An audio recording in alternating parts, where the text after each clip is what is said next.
Or I hate Morathi so much. Oh my I- gosh. She's the worst. She's the absolute freaking What? All right. worst. What edition is the army book from, though? It's 8th edition. Oh, It's the shit. newest one. Never mind. Yeah. Yeah. That's some of the more Very- recent stuff. At least in some of the novels, her backstories. Like, damn, that's just kind of Are fucking. we live, sad. Andy? Just checking. We should be well, live I- now. Oh, Oh, yeah, I oh can gosh. tell we're live. Okay. He's talking like a robot. God. We also last day of Riverside. before we get into it, brothers and sisters, this is if you've got your drinks, whatever. This is the toast. R.I.P. to Riverside, our Yeah. editing, our streaming software. This will be, Cheers. as of Wow. currently, the last time. Most likely, we'll be using it. So, We've had enough, or I've had enough, shall I say? oh, now he sounds fine. Yeah. Shout out to Riverside for. See, it's when you start threatening it, it learns. We Yeah. will keep them in line. Glorious. Oh, pain. Shout out to Riverside though. But today we're talking about something a bit more positive. Colin, Eli, what's the topic of the discussion today? The best fantasy race in fantasy and Warhammer in general. The Skaven are right there, so I know you're already wrong. No. The Dark Elves, the Druki. Okay. Can we just say Crimson Glory, by the way, already gave a donation before we were live. He says Thank you. Colin will be gooning this whole episode. So He will be. I am I have to Morathi's say, biggest hater, though. After rereading my lore, I am Morathi's biggest hater. She She's ties just- in with the high elf plot armor very well, unfortunately. she's like your mate's girlfriend who you know she's terrible for him. Yeah. She's You- just like you're gonna celebrate when she's gone. Right, you can do better. You can do. What? Why do you say that? She skins children. I don't know. She scares children. She doesn't But skin man- children. She just bathes in the blood of the young to keep herself young. But we've had, but all the good times, you need to smack him across the face with reality. But before we get into that, though, Colin, what is the question of the week? The question of the week, redacted, was the Oh, no. hashtag. And I've gathered all of the question. What would the Inquisition come after you for? There we go. It took me a Oh, moment for that. before we get into that as well, I forgot to mention because I always forget to do it at the beginning. We are on Spotify, Amazon Music is Amazon Music or Yeah. Amazon Music as well. So if you want to listen to us offline, guys, and give us some nice reviews over there, we really appreciate that. And Too. from this stream, we've caught up with remastering all the audio for all of the episodes, so they should be nice and crisp now. Oh yeah. Mm. Yeah, I'll steal a line from Warhammer. Do all the YouTube and everything pleasantries, if you wouldn't mind. And now the insults to Colin's bed. Yes, making and now you skills. may begin insulting my bed and everything. Is this a stream or premiere? This is a stream. We're not psychic reading all of the comments as they come. No, this is a premiere actually. I've decided. Wait, no plastic bag is not going to know. He's our constant supporter. We appreciate you, brother. But question of the week: what would the Inquisition go after you for? Now, I pulled an additional comment that isn't related because it's immediately related to the question. The comment was from I miss Mr. Sanguinius. Colin would catch 7% less heat if he got a green screen. And then immediately from Drunken Cow 1399, I was caught not bullying Colin. Nice. I have one L in my name, you reprobates. God, not- someone says, Colin, why is that chair there? In the background. Oh, I guess I got a table right there that I used to sit and paint at and shit. It's the painting station, brothers. Yeah. Listen, the room's allowed to not be 100% clean, okay? Don't pick on him for Look, everything. my room is messy. I will never deny being a messy person. It's not dirty. Donkey Man USA, Thank you. constant supporter. Appreciate you, brother. He says, don't- why is Colin not in a GIMP suit? We'll get him Good one. question. I don't know where this one's We'll coming bring from one at to the all. Lore What Crimes is- meetup. We'll all go in Gimps. Warhammer World 2025. Andy- Andy has all our collars. People will know who we are, that's for sure. Well, the thing is, we could do a meetup with like audience members, and then we all wear one, and no one knows who's who. It's like, oh no. Oh, thank you, Zano, for Holy the cow. gifted Thank you. memberships. Damn, Jeez. thank you very Jeez much. Louise. Bless your Man. soul. Thank you, bless your soul. Colin, what else should we the be gooning redacted chair. from? I don't know. I'm gonna be going to the Warhammer meetup in a Lord Humongous from Mad Max cosplay. So there we go. TJB said it's My Colin's GIMP suit. cock chair. Oh, Not my man. cock Listen, your bedroom has more lore than the Leagues of Otan at this I point. know it does. What doesn't though? It's the League of Voting. Harry Valentine, I cannot be your dad. Unfortunately, I just can't be your dad. I don't think I'm old enough. You can't now, but in a few years and with some work, maybe one day. Listen, okay, the hairline has not The great gone back far enough for me to be your has dad been yet. gold. Oh my gosh. Question of the week. There's two more. Oh, Yes. Xano. Oh, my God. great month. Thank you, sharing Xano. some love to show y'all there's one good NL fan. You've proved that, I suppose. There's one good Night Lords fan. It can be you. And it's you.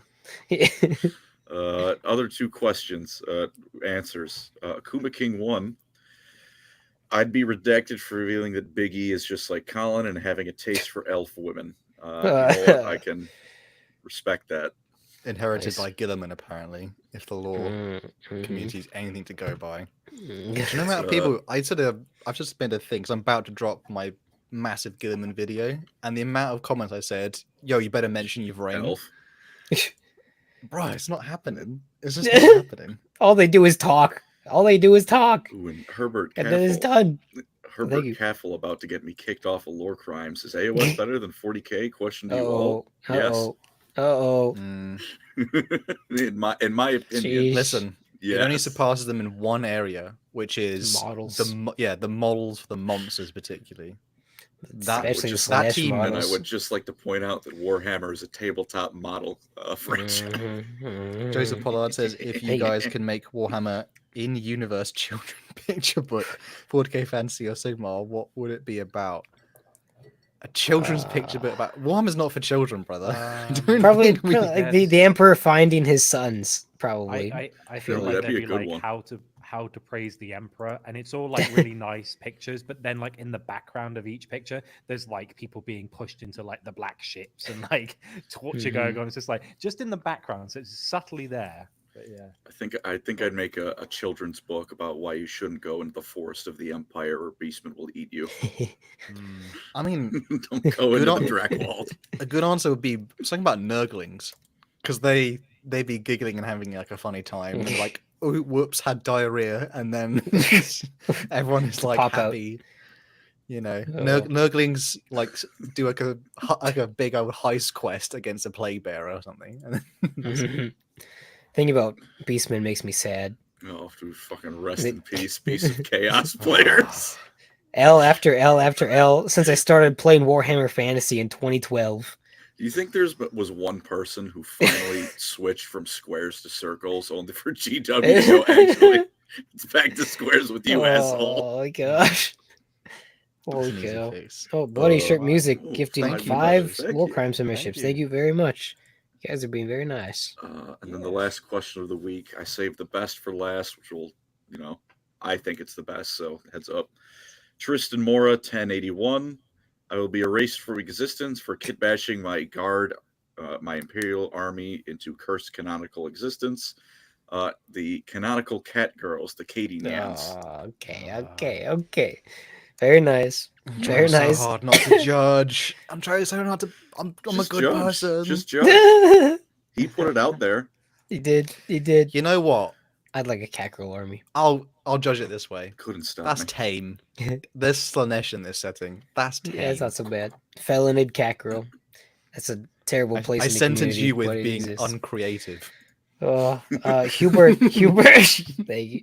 Hubert Gaffel brother. for the 10 PLN.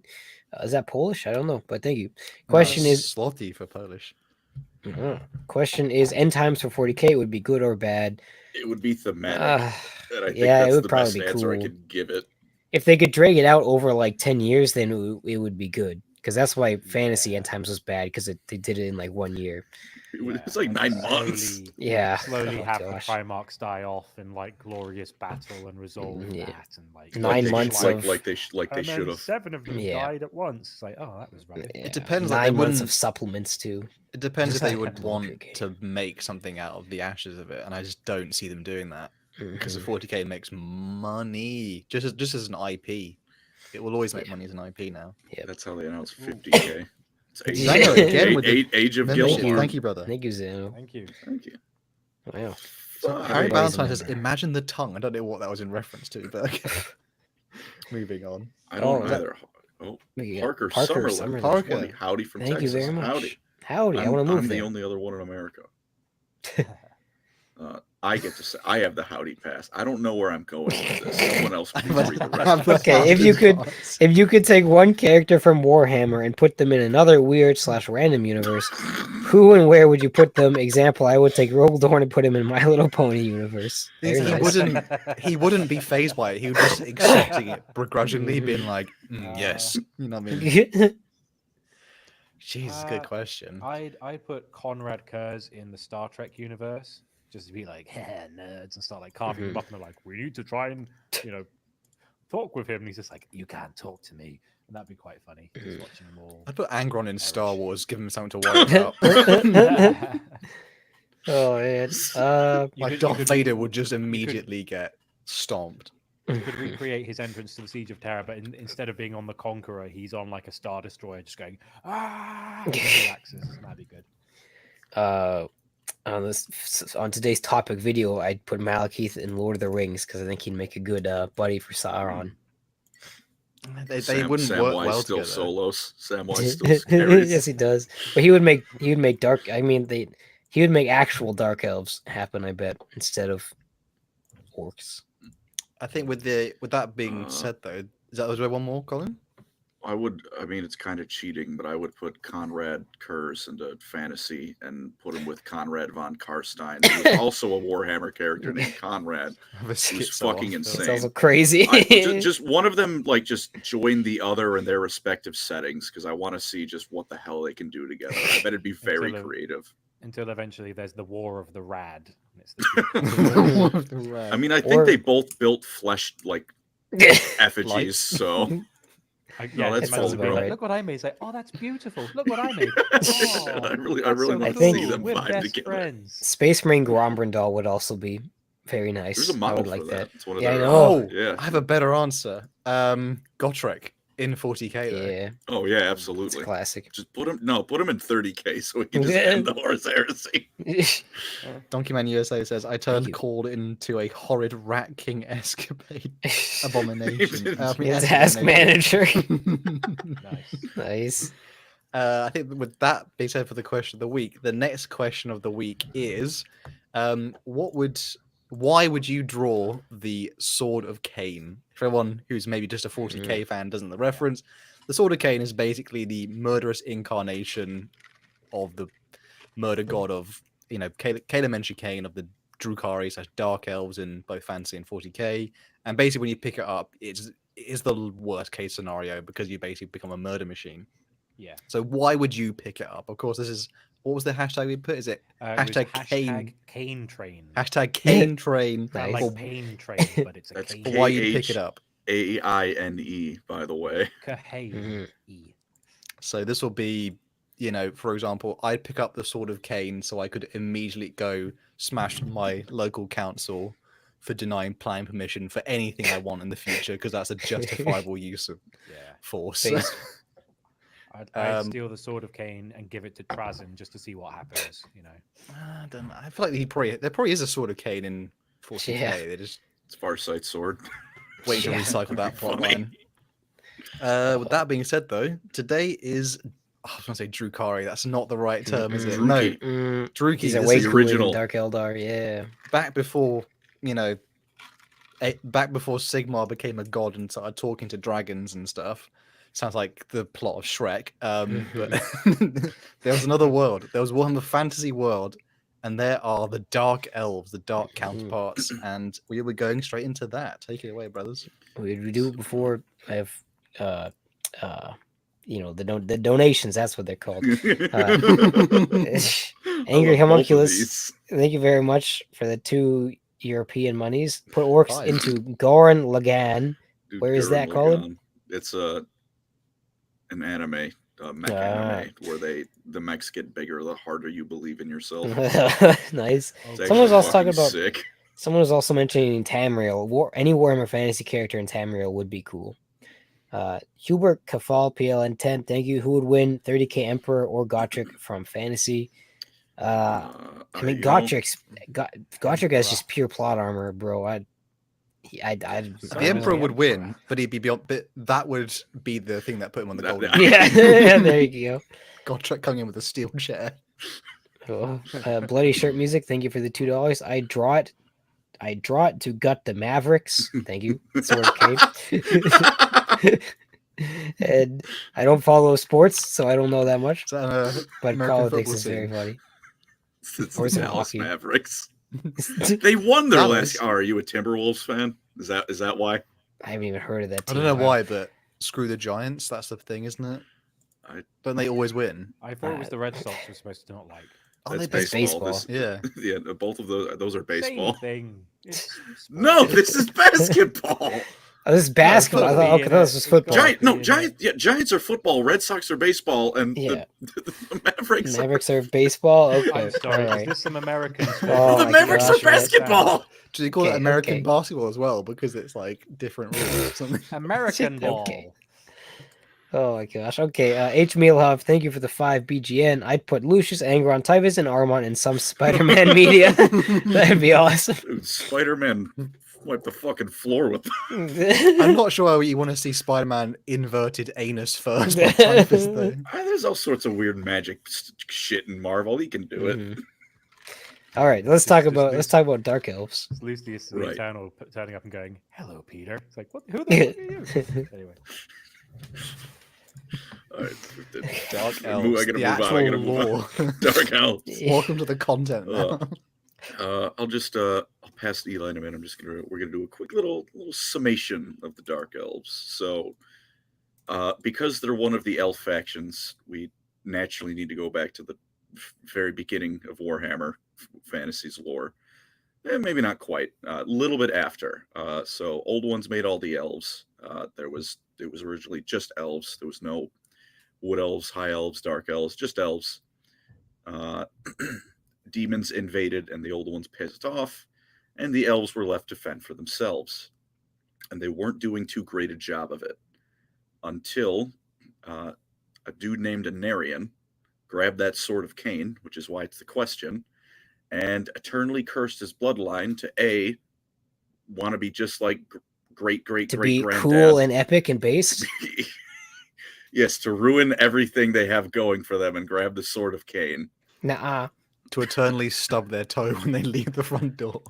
And also just kind of make their bloodline real angsty, which is a problem because Anarion had two bloodlines. I'm trying to think of the way to word that. He had children with two different elves. I think that's the better way to word it. One of them was one of the Ever Queens, and she died, but her kids didn't. So that's how we get Tyrion and Teclis. The other, more pressing one, relevant to what we're talking about, was from Marathi, who gave her son Malekith. Marathi, by the way, before I move on, look, I understand Eli opened this with how she's just the worst. Her backstory is kind of sad. Both hatred and inevitable gooning jokes aside. She started getting visions of the Great Demon Invasion when she was 11, but no one believed her. And I don't think it's ever clarified how long between that and when it happened. But I'm assuming it was some amount of time where she kept going around being like, there's demons, there's going to be demons, we're going to have problems. And everyone just went, nah, don't worry about it. We have a donation by Luty McShooty. Thank you, brother. He says, oh, damn it, Andy, you're Pole in the way. The Europeans be like, yeah, I like sports ball. Go New York Lakers. The thing is, I actually don't know what's wrong with that sentence. We're not going to. Matt Eckhart says, thank you. arm wrestle me. I live near Colin. That's kind of crazy. I'd lose. Appreciate that. He's outside your house. Yeah, my money's on you too. I feel like I'm hearing that music like the doom doom doom. All Crazy. like 20 years of bad times from Marathi equals 5,000 years of being the absolute worst. Oh no, she is still the worst. I'm just saying her opening is kind of sad. Does not justify with Cubs. The other thing was heyo. The other thing though sad about Marathis is that when Anarion left to go grab the sword and kind of leave forever to just kind of die in battle, pretty much. she said, "I love you," and then he just kind of turned around and left. Yeah, It's just like, all right, it's just yeah, sad. you know. Well, speaking on Uh, point, Joseph Pollard says it's baby mama drama, Colin. My boy should have wrapped it up. Thank you, Joseph. You are right. This is a Sponsored fantasy by world. I don't think Lorecrimes, they apparently. own. I don't think they've Yeah. invented condoms. There's not like I no also have spell. magic condoms. I bet. Yeah.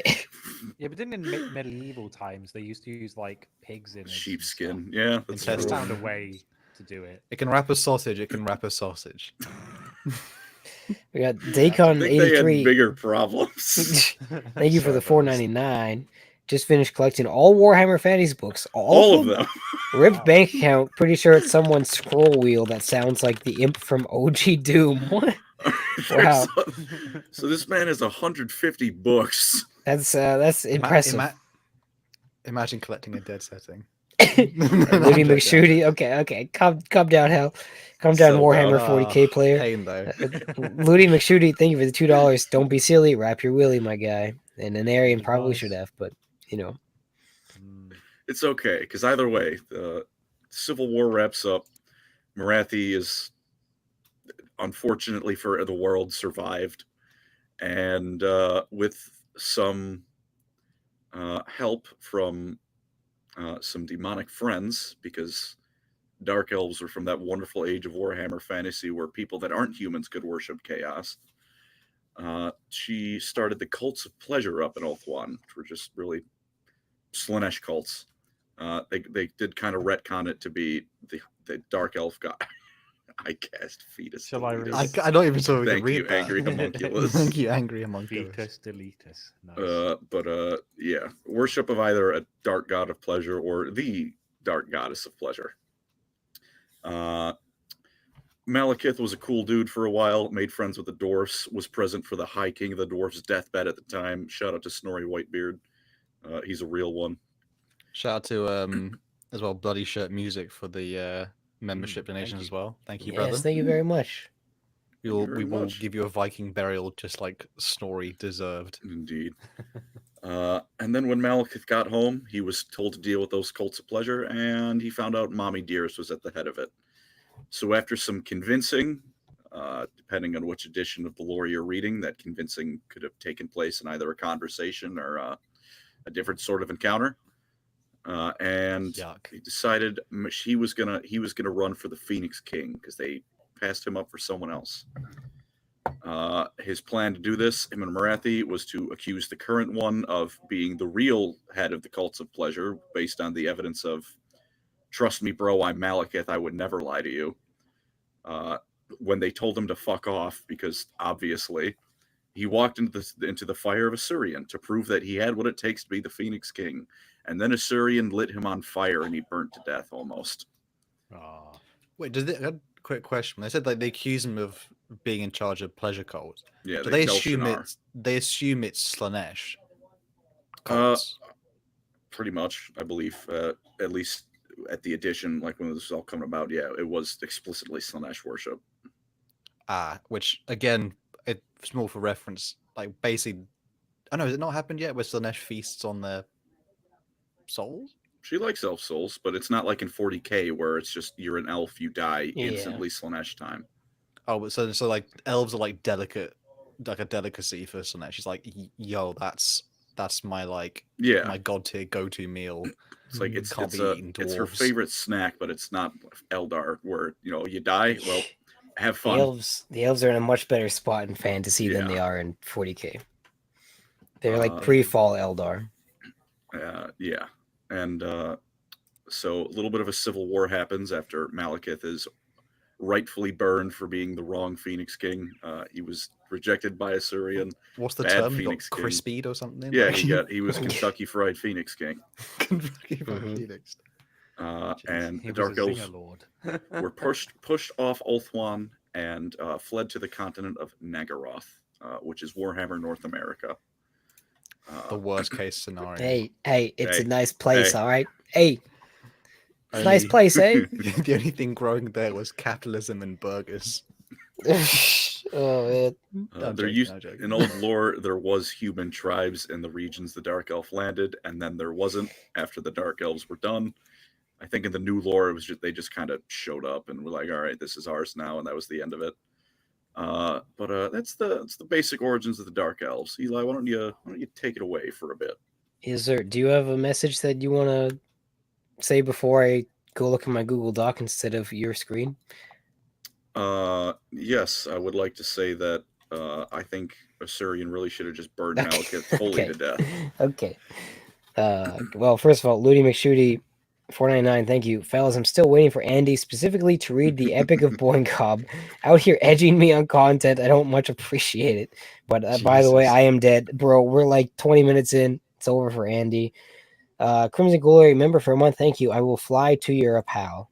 I don't The know fact what that Hal you said. consider Europe it's Beastman from Sweden. Thank you for the 50 SEK. My source is that I made it the F up Malkeith 20 negative 2750. Yeah, pretty much. And 199 from Cock. Thank you. Look here, gang. Yeah, he's him. Look here is actually awesome. Okay. I have a brief summary, I guess, of the entire Dark Elf history. I reread through my army book recently. So I'm gonna go through that now for the fellas. I probably won't stop. I'll try not to stop too much. I'll repeat a little bit of what Colin said, but that's all right. So in the beginning, in negative 4500, I believe, is the around the year time. When the Great Rift saw demons pouring through it, the elven race struggled greatly, but was rallied by, like Colin said, a Narian. This elf threw himself into the flame of Azeryan as a sacrifice, but came out alive with untold power. Mind you, when I was rereading it, it does burn him. It said it burns him down to his very soul, but then he has to endure it, and so then he gets out. So while I used to say the end times lore of Malekith just needing to stay in the flame longer was stupid, it actually makes sense now that I've reread it and I can actually believe it. Unfortunately, so maybe Malekith did just need to stand in longer. He was just being a baby at the time, and he could have been Phoenix King. It was definitely nothing to do with the fact he was a rotten human elf being. Well, there's been some pretty lame Phoenix Kings, to be fair, in the times. Yeah, there's been some shit ones. There's been some great ones. Maybe the worse you are, the longer you've got to cook. Probably. Halo 2, the warrior. Yeah, he's coming up in a few pages here. But first, an area met with the powerful mage Keldor the First, I believe he is, and he wished to create a vortex to seal off the demons from the worlds, like the Total War campaign. But Anarian was not a big fan of this plan. Anarian's wife, the Everqueen, was murdered, unfortunately, and Tyrion Teclis' children were missing. In anger, he ventured to the Shrine of Cain and took up Widowmaker, the big scary sword. He then went Paladol mode against the demons, and there was peace for a little bit. In the time of peace, Anarian sought the elves, who had suffered the most during the war, as their sorrow related to his, because he was not a very happy guy at this point. And in the cold, dark place that is Nagarythe, did he carve out the kingdom, as the bleak place reflected his mood. These elves, who now followed him, killed and warred for the enjoyment of it. They cared little for defending a family or homeland, for they had nothing left to defend, so they took up slaughter as a passion, coming to despise weakness and even their kin in Ulthuan. And this was the beginning of the creation of the Dark Elves, but they weren't really Dark Elves yet. They were just the weirdos who lived in North America. He took Morathi as his wife. Bad move. But whatever. He saved her from a Slaanesh warband, in fact. You should probably be suspicious at that point anyways, but he still did it. But he never seemed to love her. Like Colin said, she was just kind of there, but she sure loved him. She really did. And Aaron's mood grew only darker as the days went on. Morathi became his counselor above anybody else, to the point where he would only really listen to Morathi, and she eventually gave him an heir, which was Malekith. Malekith, the heir to the throne. Keep that in mind. He was a good man for the beginning. He was raised to be a skillful mage, warrior, and leader, and his right was to inherit the Elven Kingdom. In these times, Nagarythe became a dark, blood-indulgent place. Its people assumed death was in the air, and the demons would soon return to slay them all, so they just didn't really care. They did whatever they want. They reveled in reckless abandon and debauchery. Many in Anarian's court left him, most notably Keldor, who would go form his own nation. The demons returned, of course. Keldor was pretty cool, I'm not going to lie. But the demons returned, keeping Ulthuan from civil war. because it was going to happen, but now they were united against a common enemy, and it saw their greatest challenge yet. While the Phoenix King was an invincible avatar of the elven deities, the demons were simply too many. Kaldor decided against reinforcing the king, betraying him, and instead began his ritual to create the vortex. But Anarian's heart was wrenched at this very second betrayal, because he betrayed him already by leaving his court. But he put his pride aside and actually manned up.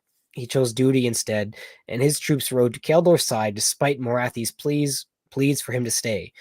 The final battle was literally world-ending, like second biggest battle ever, probably since the old ones battle with chaos at the beginning of time. But I don't know that lore that well, but I knew that happened.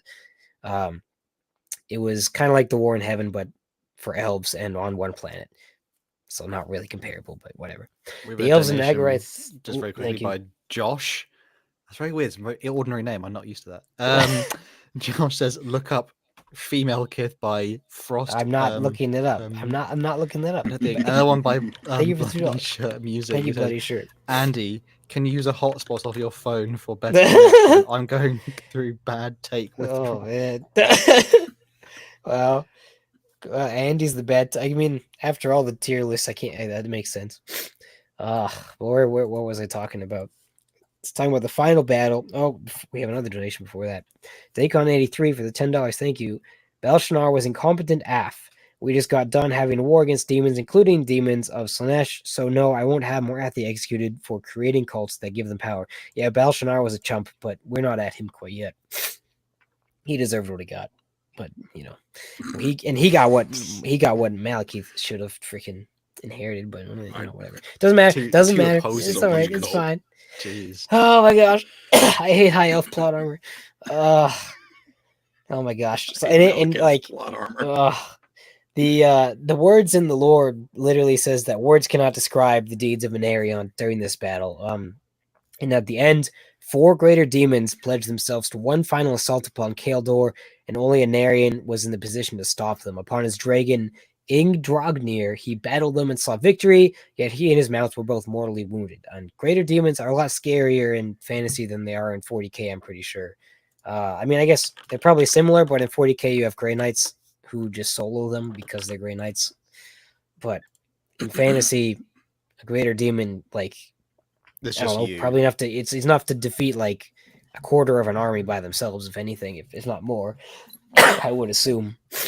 Every character in fantasy is like extremely OP. So just keep that in mind. And Ludi McShooty, thank you for the $4.99. Hey, bad takes are Mr. No Work specialty. Just ask him about Dark Souls 2. Excuse me. God, the mention of Dark Souls 2 is making Eli ill. Yeah, truly. I'm not a Dark Souls man. Oh my gosh. So where was I? Yeah. As the vortex thundered, sending out a shockwave that shattered fortresses and killed thousands, the day was won. Kaldor and the mages were gone, frozen in the vortex to see out an eternal service. Anarion spent his final strength atop his dragon to return Widowmaker to the Shrine of Cain, and then he was never seen again by mortal eyes. I'm not sure if he became a god or something, or if they ever touched that point of lore. I assume they didn't, but maybe he did. Is he? He's not an Age of Sigmar lore, is he? Colin? Who? Anarion. Oh no, he is. Oh, so he did survive then. Yeah, we'll get to it. Well, no, he didn't. Okay. I'll get to it. So with the king gone, it would only be natural for his heir to rule, as you know, every society on the planet ever does, and like the elves always did. But many looked to Malekith, while others doubted this course of action. They remembered the darkness of Anarion's court and wondered what mark this may have left on a child. And so, out of I don't know if this is even legal, but they did it. They elected a guy named Belshazzar, who was a huge chump. Wasn't it also because is it legal? Didn't they also find Anarion's first wife's children? And yes. because the Phoenix King has to marry the Ever Queen, he would end up marrying his sister, and they were like, ugh. I don't think they knew where they were at this point. Because in the timeline, at least in the Army Book timeline, Tyrion and Teclis don't show up until like 3,000 years from now. Oh, they're the latest of the line. They're their descendants. They're not the children of Anarion. Yeah. You know, they're not his kids. Yeah, so they're not the rightful heirs. So, you know, and the Based on Everqueen's whose word? the ever Malekith's? the Malekith is the actual heir. It says it right there. Oh my gosh. Whatever. They elected Belshazzar, some freaking loser, and Malekith got cheated out of his birthright, his literal birthright. And But chopping his sister. the Everqueen was dead at the time, anyways. No, because the new Everqueen had. I don't think, it's- but there it's- wasn't a new Everqueen yet. I don't think. Like this, the war just Am I right, ended. Colin? and they Isn't did it like this. the new Everqueen was the Anarian's daughter? I believe it was Asteriel's daughter. Yeah. Yeah, so like he couldn't. They were like, there was an extra argument at the time. They're like, "Oh, Malekith, you can't marry your sister," and he was like, "Oh, that's kind of cringe." But I wanna. Oh my gosh. But I want the crown. That You're wouldn't like, even "Yeah." be his. I don't. It depends on if that was also an Arian's kid. No, or yeah, not. Anarian's Yeah. children from his first wife. I don't. They That were isn't. saved. That isn't mentioned in the army book history. They were saved lore. by not Treebeard. Who's his name? Who's the N looking MF? Colin. Durthu? They were saved by Durthu Mm. by going through like the world tree things, and eventually they The- were brought back. And then they were like, "Who are these children?" They went, "Oh, by the way, they were his." Yeah, it Oh, was. Tom Warren, thank you. Says Thank lots of monarchies don't use primogeniture. Shout out to Crusader Kings, by the way. Oh, it was Asteriel was Anarian's wife. Their kid was incidentally named Yvraine. Interesting. This one came Interesting. first. Reyes Pepe says Hal is right. High elves don't do incest. Crazy about that because that's about to change. Non-dormant. Dormant? $5. Dormant? God, sorry, I messed that up. Are there Native American faction in Warhammer? I know the Amazonians are a thing, but what about the others?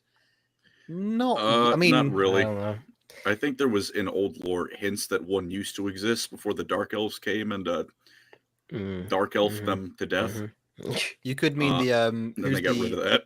who's the Eldar that are like they live in Exodites. forest. Exodites are kind of in that vibe. Kind of, but Native American fact. I mean, there's someone who does great artwork and there's a great kit bash of someone who's done. I guess the Rainbow American stuff. Warriors had something about it, but I don't remember. You can make one up if you want.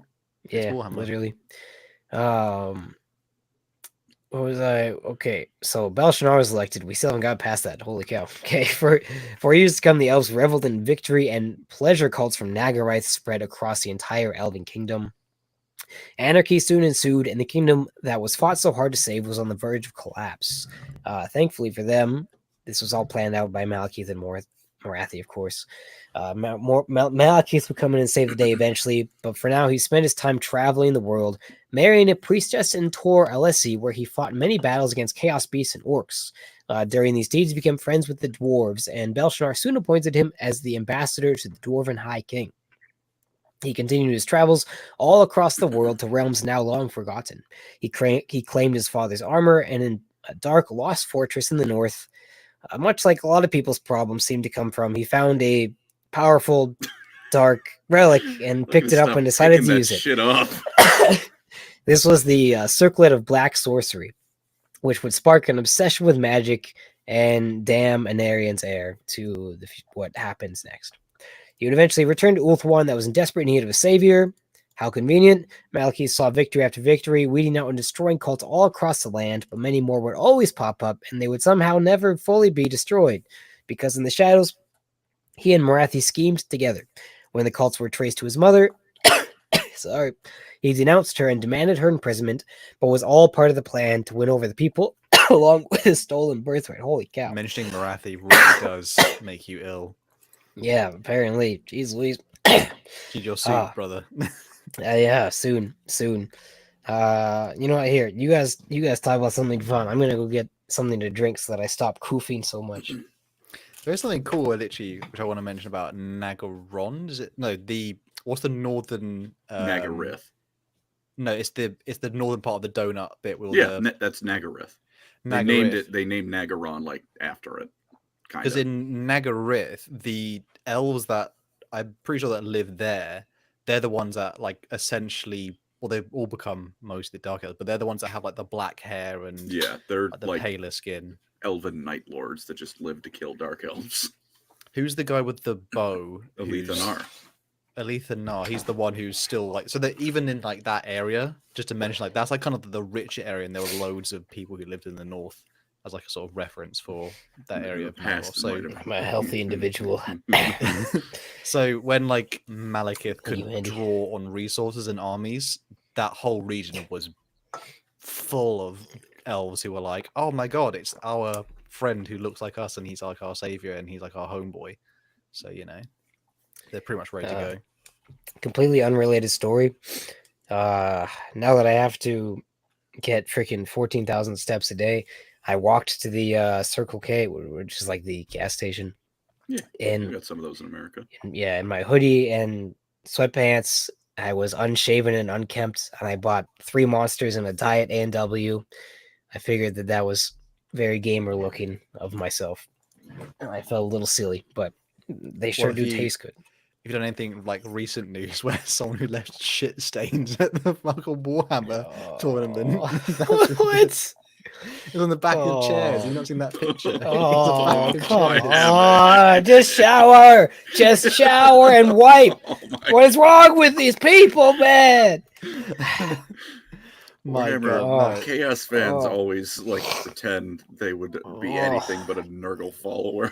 I still don't know if that story is true about the guy who played World Eaters and then would start doing push-ups when it was his enemy's face. Yeah, it was real. It's real. Boxing. It's real. It's real. I talked to the guy on Instagram. That wasn't unhinged. Poo stains at the Warhammer tournament is pretty out of left field for me, buddy. The Gathering tournament, okay? Oh, yeah. I mean, shitting themselves in their chairs. Imagine people aren't so bad. It's the Yu-Gi-Oh people that you gotta look out for. When you walk into the hobby store, you know if there's a Yu-Gi-Oh tournament going on. You can be on the other part of the freaking room, and you'll know that it's there. It's like it's in the air, dude. Oh my gosh, smelly. Yeah, it's smelly. Oh my gosh. Sorry, Yu-Gi-Oh. Sorry, Yu-Gi-Oh people. That's right. Oh my gosh. I think one guy on Instagram I follow got half of mushrooms, then painted goblins. Dude, you couldn't be any more in the zone for that. Top 10 sharks and Oh man. God. Oh, I was saying something foul then as well. God. Oh, because that the last bit wasn't. I'm gonna keep on keep on trooping. Yeah, where was I? Oh my gosh. Just a second. Holy cow. Oh well, we have a donation before I start. Thank you, Nomadic Gaming, for the $10. Mr. Prior stream, but this is to make Angron his own hated tier above Erebus for being the settings uber jober overused worst written one-dimensional baddie and also for off-screening Yerick F Angron. Wow, you do not like Angron. I don't know where the thing where like people say Angron killed Yarick. It's not been written anywhere that that's the thing. That was like a theory at the time. True, like, it's not canon yet. Death announcement. It's not. People just assume. But also, to be fair, Angron in his books is cool though. That's the thing. Yeah, that's what I've heard. It's like makes him really sad. Like it's genuinely like, oh man, they were my poor boy. No Primarchs, get rid of them. Stop showing back up in 40k. Stick to 30k in your fucking playpen. Bro, this is a model making company. This isn't make sense and make good. And yet you say that Felix won't come back. I just don't see it happening, bro. Because I think Warhammer Fantasy is already like it's hitting its apex of interest at the moment, unfortunately. Fantasy, which saddens me greatly. Yeah, and that's exactly why they're abandoning Old World and not doing anything else with it. Yeah, please give me the dwarves. Those new dwarves do look so cool, though. Actually, GW, he wasn't ready. I would also like my 5,000-year-old character named Malekith in my Dark Elf index, please, or my 1,000-year-old vampire characters, please. Nuh-uh. Also, Lou Leon Kerr is 1,000 years old, and he doesn't exist. A couple hundred. Oh my gosh, he's close enough. He was not the king at the time of the War of Three Emperors. This is not Dark Elves. We should get back on topic. Yeah, you're right. All right. So, anyways, this is where things get a bit important. The people grew desperate at this point because all the cult stuff. When Malekith convened a council with Belshazzar and the Elven Council at the Shrine of Cain. Unknown to them at this time, Nagaraith's armies marched to Ulthuan. Malekith poisoned the Phoenix King before the council began, and at this meeting he declared Belshazzar a cultist. This did not go so well for him, though. The other princes declared Malekith a traitor, but he was ready for this. His assassins sprang forth and killed everybody. Malekith strode into the flame of Azaryan and was met with blinding pain as his flesh was scorched away. Yeah, he gave up too soon, unfortunately. And Arian had endured such pains when he entered the flame, as I said before, and it burned away his very soul. But Malekith was not made of the sterner stuff as his father and fell short of his ascension. Pussy. I mean, I'll be the first to admit he did pussy out there. He could have had it. In end times, he does get it. I'm pretty sure, to what I remember. End times does say if Malekith stayed in there longer, he would have been Phoenix King. And I used to think that was dumb, but reading Howin for an Arion, I guess it actually makes sense. But whatever. Anyways, he wavered and he threw himself out of the flames and he destroyed his chance of becoming the Phoenix King. His broken body was brought north, and in his stead Morathi led the Nagaraith armies against Ulthuan. These armies were far superior to their opponents, as Malekith had instilled within them a warrior spirit that would not easily be denied, and the armies of Ulthuan had grown kind of lazy at this time. Along with this, Morathi wove her threads of subterfuge and pledged many princes of Ulthuan to her cause. Almost all hope was lost for Ulthuan, something that you'll hear many, many times throughout all of history. But the princes played one final. Who in the chat just said how to paint skid marks? What? Who said that? Oh my gosh, man! Thank you. Plastic bag. Do not making a give the vote. worst takes imaginable. We have okay. Oh my gosh! So what was there? What was? Oh my gosh! Sorry, Eli. It's all right. Sorry, I'm just trying to remember where I left off. Okay, yeah, that's what they elected Imric of Kaldor as Phoenix King, who would become Kaldor II, I believe. And I'm not sure. I don't think this is Imric nowadays, right, Colin? This is a different Imric, I assume. Imric, the guy who rides the dragon, who likes. That's a different Imric, yeah. Okay. It's just like another Matthew or John or whatever. Just a popular name. Okay. So even in Imric's long-thought uncorruptible lands, there was betrayal. And the sorcerer Hotek was discovered creating weapons for the armies of Nagaraith, who would then later flee and create Malekith's black suit of armor that allowed him to rise and lead his armies once more and live forever, seemingly. And this was the beginning of the Witch King. Upon the field of Meldor, the Witch King's forces almost saw victory. Of course, almost again, until Imric, now named Keldor, slew Malekith's dragon and sent him hurtling into the Ulthuan army. Malekith slaughtered his way through, but it was too late and the day was won for the usurper. Keep that in mind. Keep this in mind, because there's another time where a high elf gets slain on his dragon, and the complete opposite happens. So remember that for the future. Joseph Pollard, thank you for the $5. Thank you, brother. How Stormcast Felix will it happen? You Lovecraftian horror. And then Ludi McShooney, thank you for the $2. Kind of wanted top 10 shards to win, but whatever. Oh my gosh.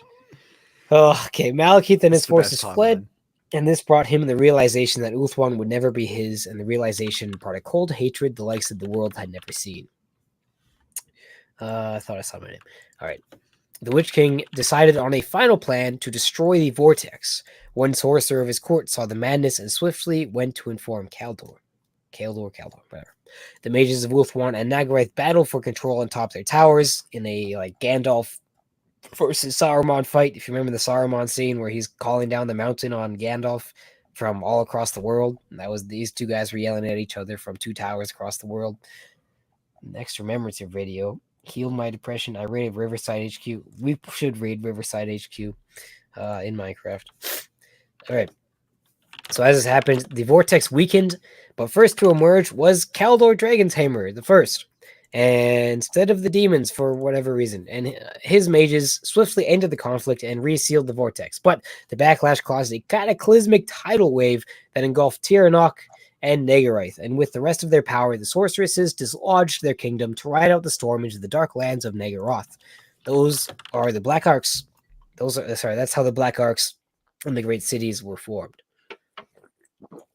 A donation by Kolop, who says, "We Thank all you. know the traitor elves of Ulthuan tainted the flame of Azurian with foul sorcery. Hashtag justice for That's Malekith." right. That's right. I heard somebody else say that too. I haven't read that lore, Oh, but Lethanar, kill this man. I have heard that they rigged it against Malekith, but I don't know what that's from. I can talk about what exactly the end times lore was in a bit. Oh, it's Rarest end times Pepe lore. says, "Skibbity toilet in Fortnite when?" Okay, Dude, calm fucking down, can't Rarest Pepe. wait. Calm down. That hopefully, though, you know. I saw a comment the other day that says, "How do you stop kids from saying like cringe stuff?" And it says, "Just get their parents to say it to them unironically," and immediately they will stop. Yeah. Yep. Believable. All right.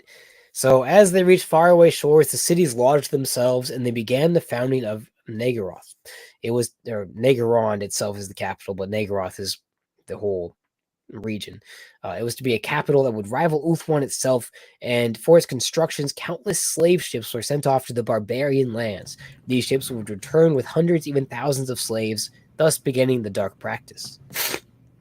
The Dark Elves made a fleet and began to invade Ulthuan for 2,000 years, but were ultimately pushed back.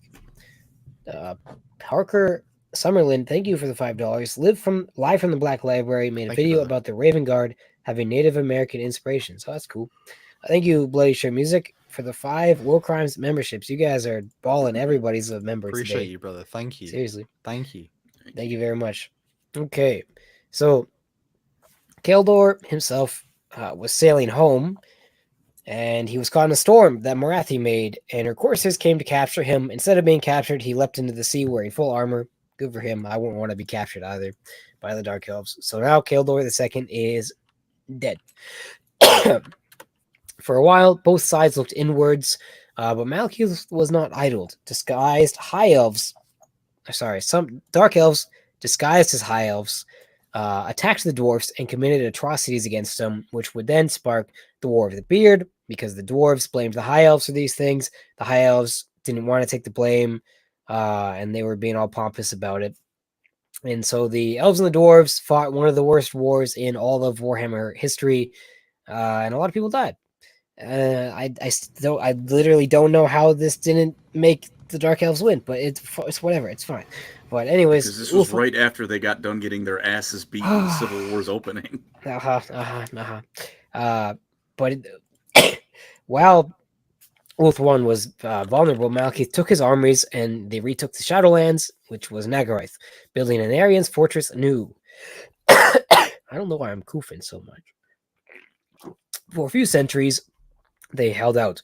But when Tethlis was made Phoenix King, he drove the Dark Elves from Anlek, which was the tower, and the Shadowlands once again. Tethlis would later die at the Shrine of Cain, but by who is unknown. Thus began the Age of Hateful Peace. The High Elves grew soft, and Malekith had Morathi create cult agents. These agents traveled to Ulthuan and assumed normal lives, such as farmers and poets. In the shadows, though, they spread their poisonous beliefs, and the pleasure cults grew once again. Despite the progress, Malekith's soul had grown wary without constant turmoil. Morathi tried everything to stir her son, but only when a messenger of Athel Lorn arrived did the Witch King stir. This messenger brought news of Alisara, Malekith's long-gone wife. She had made her kingdom within the Wood Realm, but ridden with guilt, pledged herself to return to Malekith's side if he wished it, which he did. We had a donation, I think. Andy also had a message where he says Morathi made the elves soft. I think she did exactly the opposite. Yeah, very funny. of that, Very funny. Most likely. Oh my gosh. There was no donation, just a poll.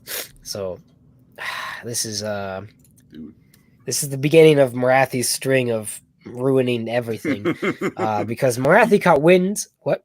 What called? You skipped one part of the War of the Beard, though. What? Those Dark Elves sent to instigate the war were also the ones who taught Nagash how to do black magic. Yeah. There's another thing Because we can blame the vampires. Dark Elves. Truly for. a butterfly effect. Look, if Malekith was Phoenix King, none of this would have happened. If Malekith had decided to kill the dwarves and the elves and break his deathbed oath, Do you reckon Malekith goes by Keith for short? No, I do not.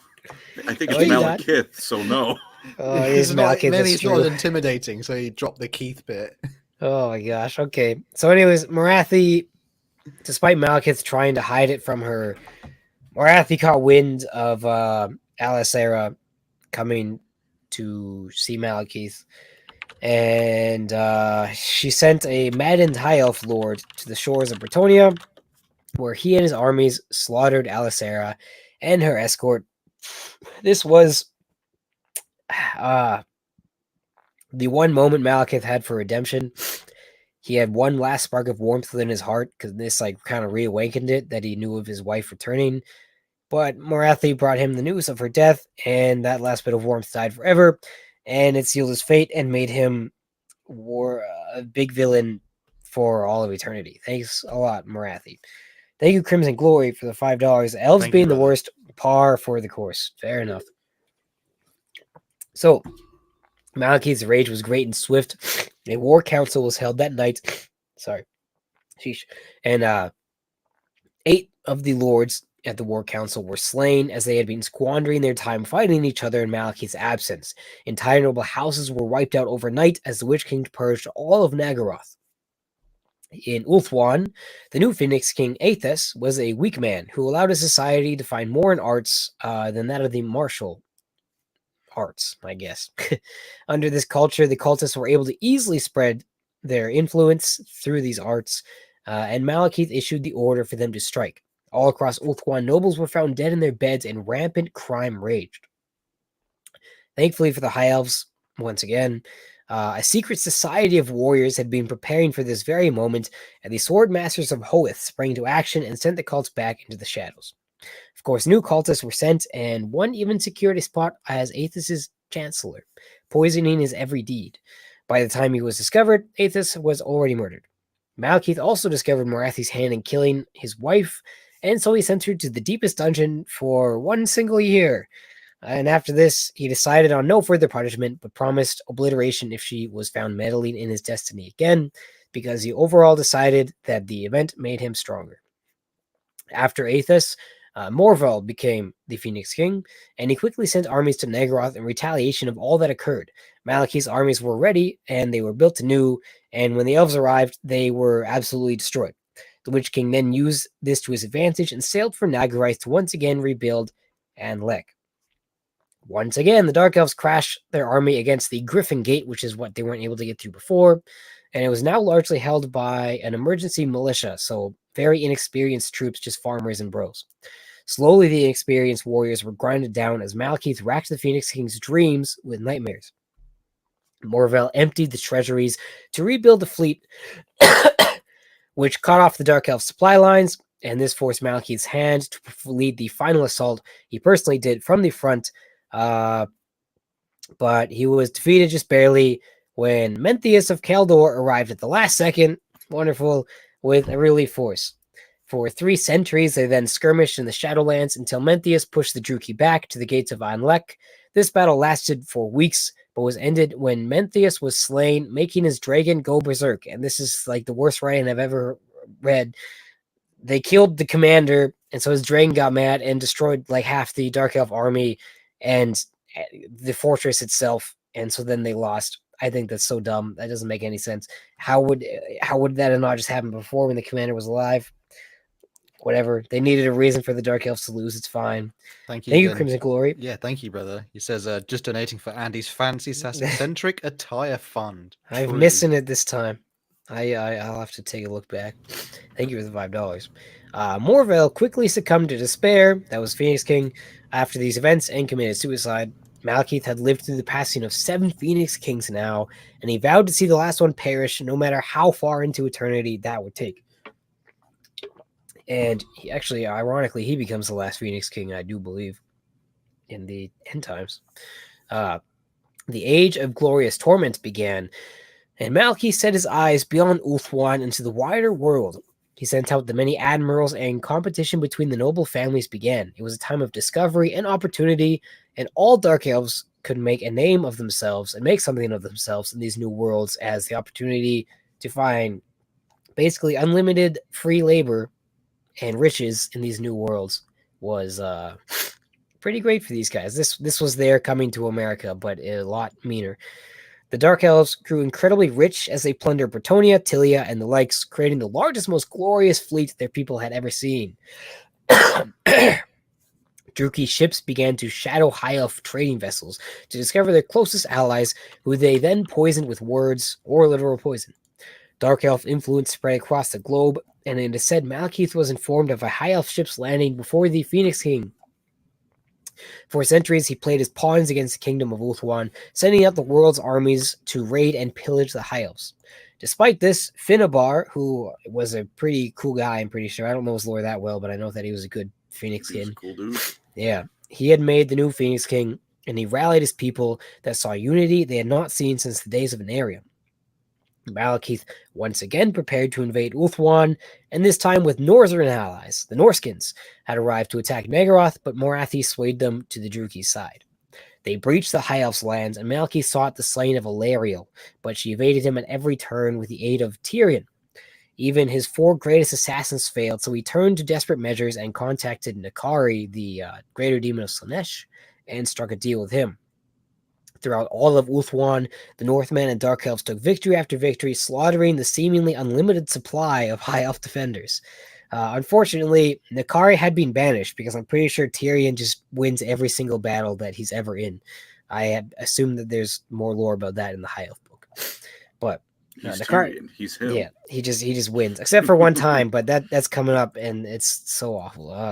But Nakari was banished. Malekith took this as a very bad omen and ordered his greatest commanders to return to Nagaroth and led the remaining forces of the final battle against the High Elves. But this was a much smaller army of the ones who Malekith saw as expendable, and then like a small contingent of his greatest warriors. And this was also containing the remainder of his Norse allies. Perhaps if he brought the entirety of his armies, they would have won, but he was very cautious because Alariel was still alive, and he had victory stolen from him too many times to risk everything at this moment. Thank you, Nomadic Gaming. It says, Fantasy centaurs have 2 rib cages. You can't unknow this. Now everyone is welcome. And I had to ruin it since I have to live with the curse. Now you all do. I don't know that either, but thank you for sharing Interesting. this. Is it not just Yeah. a long rib cage? I don't know. I that's neat. Oh, because it's one at the torso and then one like in the midriff of the horse. Oh, that is yeah, weird. okay. Oh no. Oh yeah, you weird. just- They must have like 2 sets of organs then too. Wacky. Maybe. Wacky. Yeah, that's disgusting. Okay, it's okay. Out of all the things that we've talked about, freaking centaur anatomy is Listen, the worst now. At least my centaurs don't leave shot stains on the tournament chairs. Okay. Oh my gosh. Okay. Where was I? Okay, so during this battle, Malekith and Teclis had a cool magic fight, and Malekith's champion, Poison Blade, went to go fight Tyrion. And this is so like reading this makes you want to like tear your hair out. It's so bad. Poison Blade literally beats Tyrion. Like he beats him in the 1v1, and he's about to kill him when Morathi just then tunes into the battle and sees Tyrion and say, "Hey, Tyrion looks like a Narian. I don't want him to die." And so she uses all of her sorcery to make Poison Blade's sword not work, and it pings off of Tyrion's armor, and Poison Blade dies. Sharp. So we should so mention- stupid, dude. Oh We should my mention gosh! Tyrion is a descendant of an Aryan, and he's Yeah, so wearing he- an Aryan's yeah. armor. So he looks like a time. young version of Venarian, and Morathi's. Oh, he looks like my late husband. I I think- can't let this guy die. It was also come like 7th, 8th edition. They started BJB, retconning stop it. Morathi into having dementia. Yeah, that would make sense. so she is she- definitely crazy. She's she's always been crazy, but it went from like evil, insane sorceress crazy to just kind of losing her mind crazy. Yeah, that makes sense. Yeah, but this was a tough read. And then they lost, obviously. Again. Thank you, Tom Warren, as well. Centaurs would leave stains everywhere. Yes, Truly, we have thought too much about man. this. Would Centaur like? How would they would have to? Do you think they have like Centaur toilets, or do you think they just like I think poo they're like regular used to it, so horses? They probably just poo like shit themselves. everywhere. How do they sit? Do they sit like their 4 legs crossed and they sit down, or do they sit on the back? Which Like a one is dog. it? Yeah, like which Oh, one man. is it? I don't know. Donkey Document Man here says, USA. Thank you for the imagine for a $5. moment Warhammer Fantasy miniseries, except Gotrek is played by Nicolas Cage and he is Ryan Gosling. Oh, Just now like that'd me, be for real, that'd for be real. wonderful. Okay. So once again, High Elves just with like the Centaur most poop jar. unbelievable plot armor I've ever read in Warhammer, aside from like Space Marine stuff. So whatever. But the Dark Elves actually were still doing okay until Teclis unleashed a big curse from his Moonstaff that brought the wrath of Azor Yon upon Malekith. So I'm pretty sure it was kind of like he was in the flames all over again, and it burned him with vengeance. He was desperate to save himself, so he hurled himself into the realm of chaos. Then Kuran, who's freaking so cool, he's the captain of the Black Guard. Kuran Darkhand of the Black Guard led what remained back to Nagaroth at a brutal pace, leaving behind any who could not keep up. The High Elves brought armies against him 3 times as he was on the retreat, and he beat them 3 times. So he brought the best of the best back to Nagaroth. The rest, everyone else died, obviously. But when he returned, he found the realm tearing itself apart. 8 dreadlords vied for supremacy, so he invited them all to the Black Tower for a banquet. When the 8 sat, he locked the door and informed them that whoever is the last one alive can be the new king. Soon after, Kauron himself unlocked the door and strode out, his halberd bloody and himself unblemished, but for a single scar upon his face. He's a badass. For 6 months, he and Morathi would cleanse Nagaroth of the traitorous families. Now, for over a decade, Malekith wandered and survived in the realm of chaos until he finally came back to the mortal world where his broken body was found. Morathi poured magic into her son for a year, and he finally woke with a new resolve. And then there's like some Loki Fellheart stuff in between that, and then it kind of just leaves off on a cliffhanger saying Malekith's gonna go invade Uthwan once again. Donation by Colbo. He says, Thank you. in William King's Thank you Tyrion and very much. Teclis novels, Tyrion was just genuinely a more skilled combatant than Urian Poisonblade, hence that's why he won barely, in brackets. Interesting. The army book says that it was Morathi's magic that made him not kill him. And then he Crimson was Glory, again, thank you, brother. He says, Centaurs are Thank you. truly just a chaos spawn with definitive form. They must True. be purged. I don't Oh. mind it. They're okay. Mhm. There's that I one think they're guy cool. who's was it father of all centaurs or whatever, and this guy's got like thousands of children or something. And he can teleport in the Warhammer mod, so if anyone wants to play that on Total War, go for it. And yeah, so that's basically the history of the Dark Elves. When you're the aggressor, much like Mr. Abaddon, that a spoiler, in a universe where you can't wipe out a faction, you are kind of forced to lose every single time, which can unfortunately means the writers have to come up with reasons for you to lose every time, and oftentimes they can be kind of bad, but that's just kind of how it is. So yeah, I have all the cities of Nagaroth that I can talk about if we want, or you can talk, Colin. That's up to you. About just about Nagaroth a bit. I don't know. I can talk about the cities, or do you want to talk about characters right now? I mean, characters are a lot more exciting. Maybe I should do the boring stuff first, and then you can do the exciting stuff. Sure. Okay. So this is in no particular order. I just summarize cities because they're all actually pretty cool. Chiron Kar is the slave trade for the Dark Elves, like the Slade hub. It is located at the edge of the Chill Sea, and as a result, it is freezing all the time. Ice cold rain, constant bereavement of the elements, batters these people into the toughest of their kind. It is known as Slaver's Gate, for all slave ships pass through its ports to unload their cargo. People are really not nice here. Veiled escapees hang from the walls of the Tower of Despair, is what the city is called, enchanted to live in pain for their last few moments. Many beastmasters are taught here not only to tame monsters, but also to tame the slaves of the many species and exploit them, whether they be orcs, humans, or elves, how to make them work the best. This is the city of vast riches where the slave traders reside here, lounging in wondrous homes whose walls are adorned with the polished bones of slaves. It's perhaps the cruelest of cities amongst the Druki, and its inhabitants love to see freezing, terrified wretches that are brought by the ships. They relish in their pain and fear, leering and shouting at them, even throwing rocks to cause them to slip or fall into the freezing seas. But it is better to die than go to Karn Kar. Harganeth is probably my favorite because Harganeth executioners are like the coolest models to ever exist. But it's a city of order. It's like the only city with laws amongst the most chaotic realm on the planet. It's the only city where not a single crime is permitted. In fact, every single crime has the same punishment, which is execution, hence executioners of Harganeth. Of course, treachery is still awry, just in a much more subtle manner. The nobles live a life of shadow, trying to trick their rivals into breaking the law with ploys that often take years to see the light. Perhaps most famous of Harganeth, though, is the one night where all is permissible, and that is Death Night, which is basically the purge.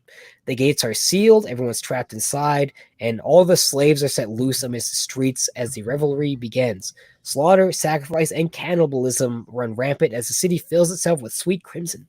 Cain is worshipped in no better way than Death Night, and all across Nagaroth, all the hags and witch ladies celebrate it, but everyone else kind of tries to not be part of it, but everybody in Harganeth has to participate. It's like the one rule. And the immortal ruler herself, Helebron, bathes in the blood spilled on this holy night so that she can stay immortal. And as dawn rises, a bell tolls, and it's over. Back to order.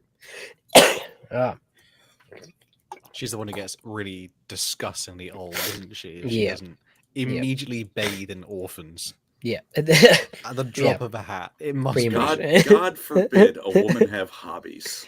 But she I think she only bathes on Death Night. So like she has her like half of season of youthfulness and then half season of being really old. I don't quite remember. Bro, she's But just trying cool. her Well, I think it's best. because Marathi doesn't let her do it any other night, if I remember correctly. Well, she doesn't tell her the recipe, as in like how to be just like her- Marathi, just- where like she's constantly young looking. It's So she basically is like, you can do this like botched up method, mhm. and she kind of laughs while she just constantly tries to keep looking young. It's her Poor skincare woman. routine. So Maybe Clark, she's born with it. Maybe it's orphan meat. or something. oh gosh, Clark Harand is the city of doom. Ooh, and it is the shipyard of the Druki. It is a massive city that continues in its creeping growth every single year.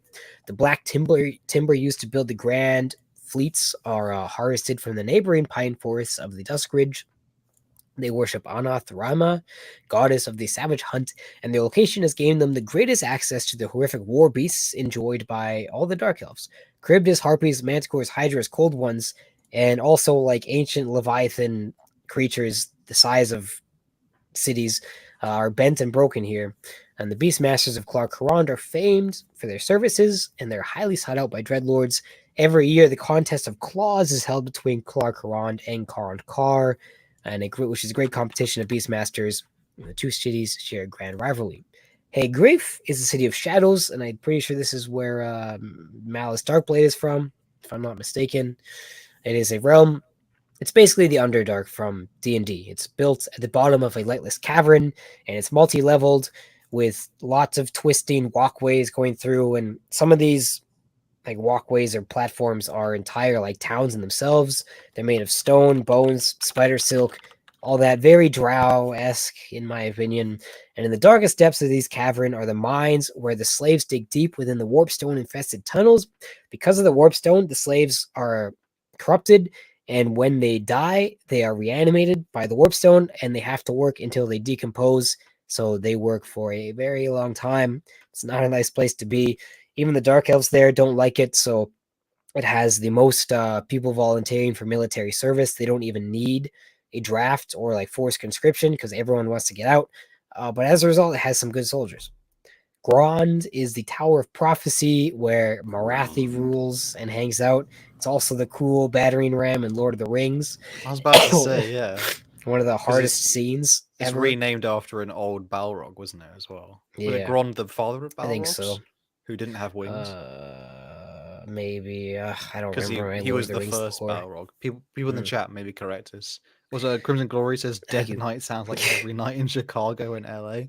Yeah. I mean, I was thinking Yeah. it. I wasn't going to say it though. But atop this gigantic tower, the sorcerers can see all across the land and read the strands of fate. That's why it's called the Tower of Prophecy. And it's another city of extreme wealth. And Malekith lets his mother kind of do whatever she wants. He gives her general autonomy as long as she pays the tithes, which he does. And the palace is a legendary place that like people all across the land know about. Not a single man is let in unless Morathi like lets them. It's fairly rare. It's very good place of decadence and fineries. And then the armies outside of Gorond are constantly fighting because they're near the Chaos Wastes. So the Northmen and just Chaos guys in general are constantly drawn to the raw magic. But the armies are all enraptured by Morathi's beauty, and so they never think about deserting. So they're also pretty good troops. And then lastly is Negorond, and it's the greatest and first city of the Dark Elves. It is surrounded by walls over 100 feet tall and dotted with hundreds more watchtowers. It is absolutely gigantic. The streets are a place of madness, and only the strongest survive in Negorond. This, of course, is to the Witch King's liking, as anarchy weeds out the weak within his ranks. And in fact, he actually promotes this anarchy and discord and actively causes revolts and rivalries for people to kill each other. And all this he does within the Black Tower, a city of massive fortresses within the city of Negron itself, which is where all the higher ups live, but he himself only lives in the central bastion. It has no fire in it. There's no torches or sconces because poor Malekith is still kind of scared of live flame, but no one will ever say that, of course. He also has like a fortress of solitude beneath it that not even Morathi can see inside of. Pretty neat. And then lastly is Harkaldra, which is the Forgotten City because Malekith blew it up. And yeah, hopefully I didn't steal all of Colin's lore. But No, you're good. that'll all right, very good. That is the history of the Dark Elves, general history, and their little continent. Or Does Colin want to read out the comment he just put in the chat for the of audio course. You put listeners me as in a well? room with Morathi and we'll both come out pregnant. Okay. I know Thank you you want very to much. think about the logistics of that. My God. When you call me out, you understand. If I put it in the chat, It's not shame. I'm clearly not it's ashamed pride. to say it. Grond was the name of Morgoth's mace. Yes. Oh, that's cool. Yes. Unrelated. I like how Lord of the Rings is running out of magic by the time the books and movies, and running out of magic in their eyes is, yeah, I raised 5 million orcs from the fucking dirt, and I'm sorry, man. I'm like a 5th tier power in the grand scheme of things. I like Lord of the Rings magic quite a lot. It's fucking awesome. It's like low fantasy magic in a way. Yeah, it is. It's low, but it's especially like in the films. The high fantasy magic stuff was like in the Silmarillion in the background or backstory. Who's the elf who, like, when he died he caught fire because he was such a hothead or something? He's the one who made the Silmarils. Oh, that's funny. I don't know my Tolkien lore that good. I'm forgetting. Someone in the chat remember. It's the guy who created the Silmarils, and you like going to circle, baby. That is very funny. DJ Beast. This character, I think, is an inspiration for Malekith a little bit because he was like a dark-haired elf who, I believe, he was such a hothead as well. Like, he got lured into bringing the elves over to fight Morgoth and Sauron's forces, and then when he died and his 5 sons surrounded him, he literally started burning because he was such like a hot spirit or something crazy. Oh yeah, Andy, what do you think about the Dark Elves so far? Yeah, fair enough. For the audio listeners, poor Andy is being blocked out by Riverside. And you see, this is why we are switching programs. Yeah, bro, this was like freaking 20 minutes in, and he got killed. Which breaky? Oh, Fëanor, that's it, Fëanor. I preep high elves. What is preep? What? Excuse me. I don't know. I think is Malekith an actual like Norse myth or something? He's in the freaking. He's in the. He's in the man. Thor movie too, and he's also a dark elf in the Thor movie. But they might have also Isn't there an Malekith just argument might about be the that? Like name. Warhammer Fantasy or Marvel? Like which one originally had the I name? think if I remember seeing it, the Dark Elves like were in Warhammer Fantasy first, but Malekith as a character came after Marvel Malekith. I see. Documan USA, thank you for the $5. I don't like what I'm also seeing in the chat. I can see read lots it of if you'd like. Morathi simping. She's a snake now and likely has the double snake schlong. Colin and Techless are coming out of that room pregnant. Thank you for the Man can $5. dream. Also, Truly Lucas blessed. below that said, just looked up who Morathi is. She hot. Bro, this is why we're Thank doomed. you. We're so doomed. Morathi's the worst, Listen, bro. We're such Tyrion would be dead. idiots, bruh. Bruh. We're such Oh, bro. Was man. it like someone said, if they got rid of their ability to be horny, they'll be so productive. Mhm. Like honestly, on a new level. So like Genghis getting- Khan's freaking sages told him semen retention was the way to like everlasting life. Bro did not listen though. No, he did not.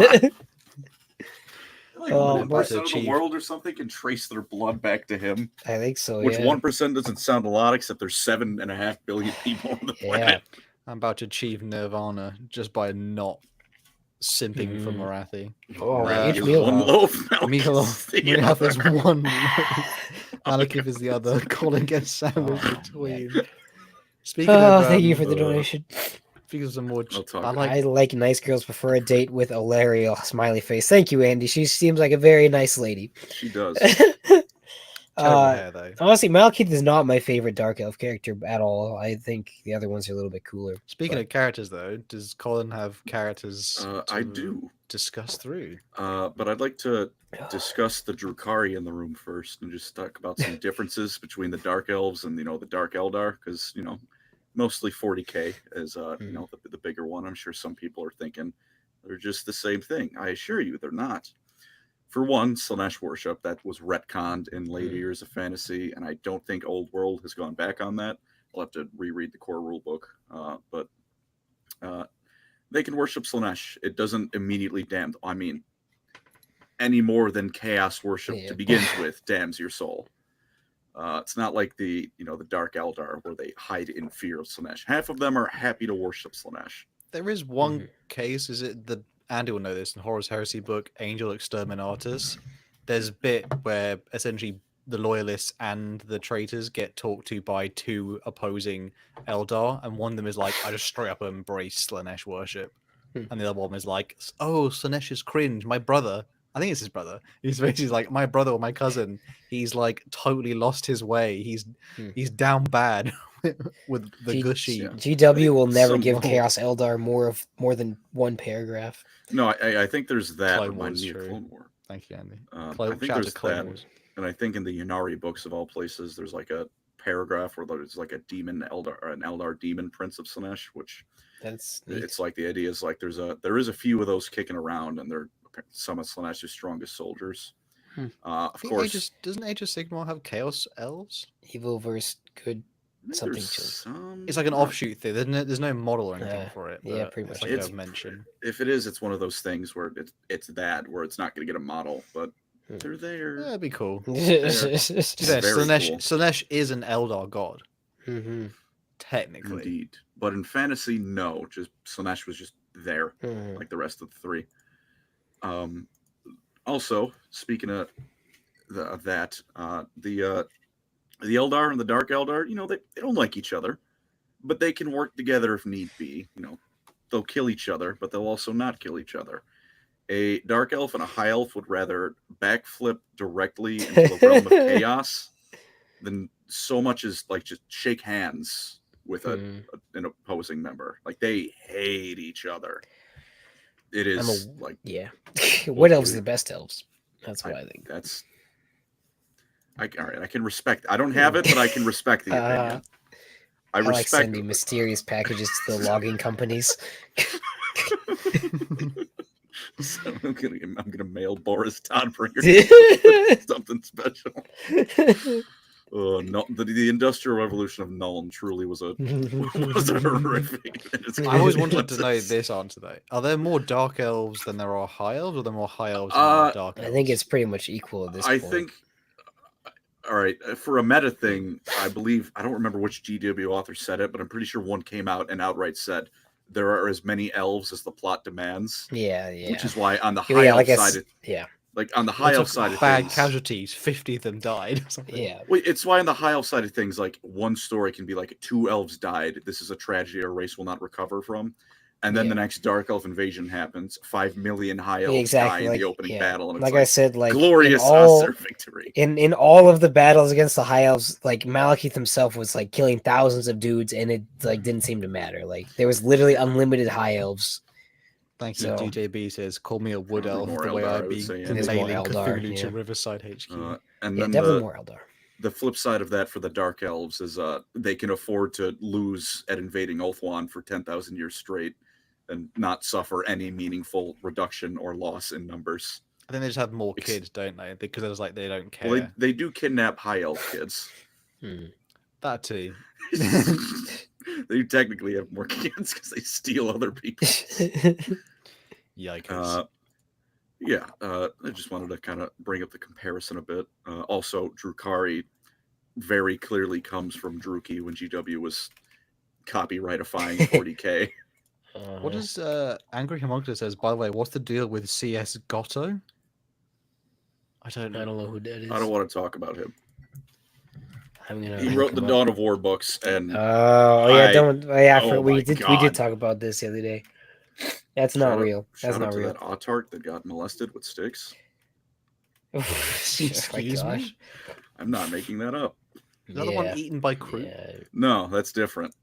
That's funny because getting that's cool though as well. Kroot are cool. Horrifying. But characters. Probably start with Malekith. Despite the constant arguing we get into, I do like Malekith. He's not my favorite villain, but I'll admit he certainly has more character than Nagash does, even if I like Nagash more. Like he's not goofy. He's like, oh, it's Malekith. There's actually going to be a battle or whatever. I mean, Nagash is scary, but also he's just so awful. It's funny. Malekith is a little bit, at least a little bit more reasonable. Like they said, he was a pretty cool dude at first.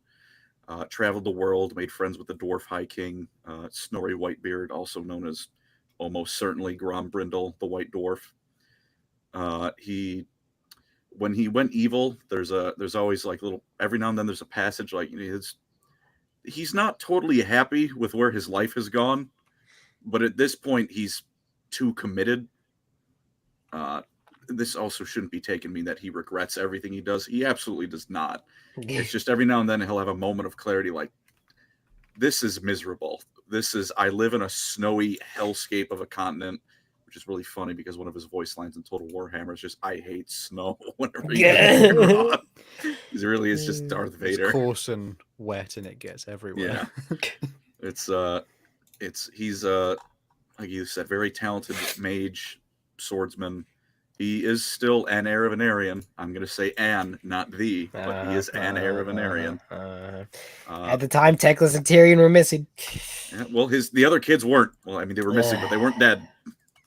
How far down is Teclis and Tyrion from? I guess like how many? Because how long do they live? Like Dark Elves. I mean, Malekith and Marathi are both like thousands and thousands of years old. Yeah. Usually, High Elves the timeline first. The timeline makes it sound like Teclis and Tyrion were also thousands of years old. I think they're a couple hundred years old because I know Tyrion at the very least, like they had a father on Ulthuan and he wasn't like that. Yeah, wasn't the father Morellian. like spent his life collecting the armor of an Aryan, didn't he? Like that was his I believe so. Big thing. I think there are a couple of generations from. I think it's the plot in the book, isn't it? Like basically, the descendants of an Aryan that are the High Elves still, they're getting killed off, and it basically ends up with being Tyrion and Teclis and their dad are the last ones. In terms of like an Aryan descendants who are not Malekith. But yeah, Malekith doesn't like competition. Oh, I didn't see what that message was. Just said BRB. BRB. Outfit Understood. change. As required. But is Malekith a DILF? Well, he's not a dad, so he can't be Okay. one. He's not a dad. You're right. He could have been if Morathi didn't kill his ex-wife Gosh. because she is the worst. To be fair, it might have been a few thousand years since he'd seen her, though. I don't think that's justification for murdering someone's ex-wife Yeah. who wanted to be their wife again. If it hasn't happened at that point, you know what I mean? That's- And oh, the man's gosh. got a smooth bump in that black I armor. pray that yeah. you never break up with your girlfriend because I think I'm going to hear about her death on the news is what I'm hearing. Right, bro. Listen, Malekith has a smooth bump under that armor. Or he has a very charred. Then Sausage. clearly old lore wouldn't have happened between him and Morathi if that was the case. I'm sure that's the thing, though. I don't know if I want to discuss the logistics of Malekith's crotch right now. His No. charred crotch. Smoky. Poor but, Malekith.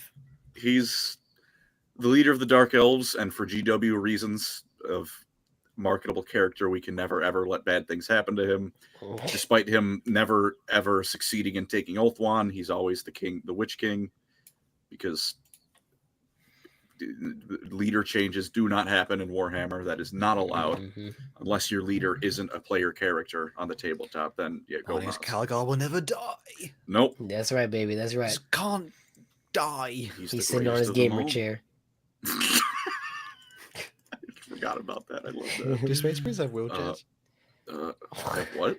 Yeah, That's a random like- thought. No, just dreadnoughts, isn't it? Dreadnoughts. Oh yeah. They don't do that. That's their version of a wheelchair. But yeah, he's the big king of the Dark Elves. Most of what happens in Nagarond and what the Delves do is up to his whim. He has an orb. He has an orb of Sauron. He can spy on anyone with. Doesn't seem to really help him take Ulthuan, but he can use it, I guess. Sorry, Cosmic Stealth Bomber just said, "Oh, so Morathi is a yandere." Okay. Shush. I hate that I know that. Shush. Yeah. I think two things about him. One, he has a prophecy about him that is the firstborn male of a noble house who is a magic user will kill him, which is why no male elves are allowed to practice magic in Dark Elf lands, because they get thrown in a cauldron of boiling blood and sacrificed to Cain, so they can't prophecy him to death.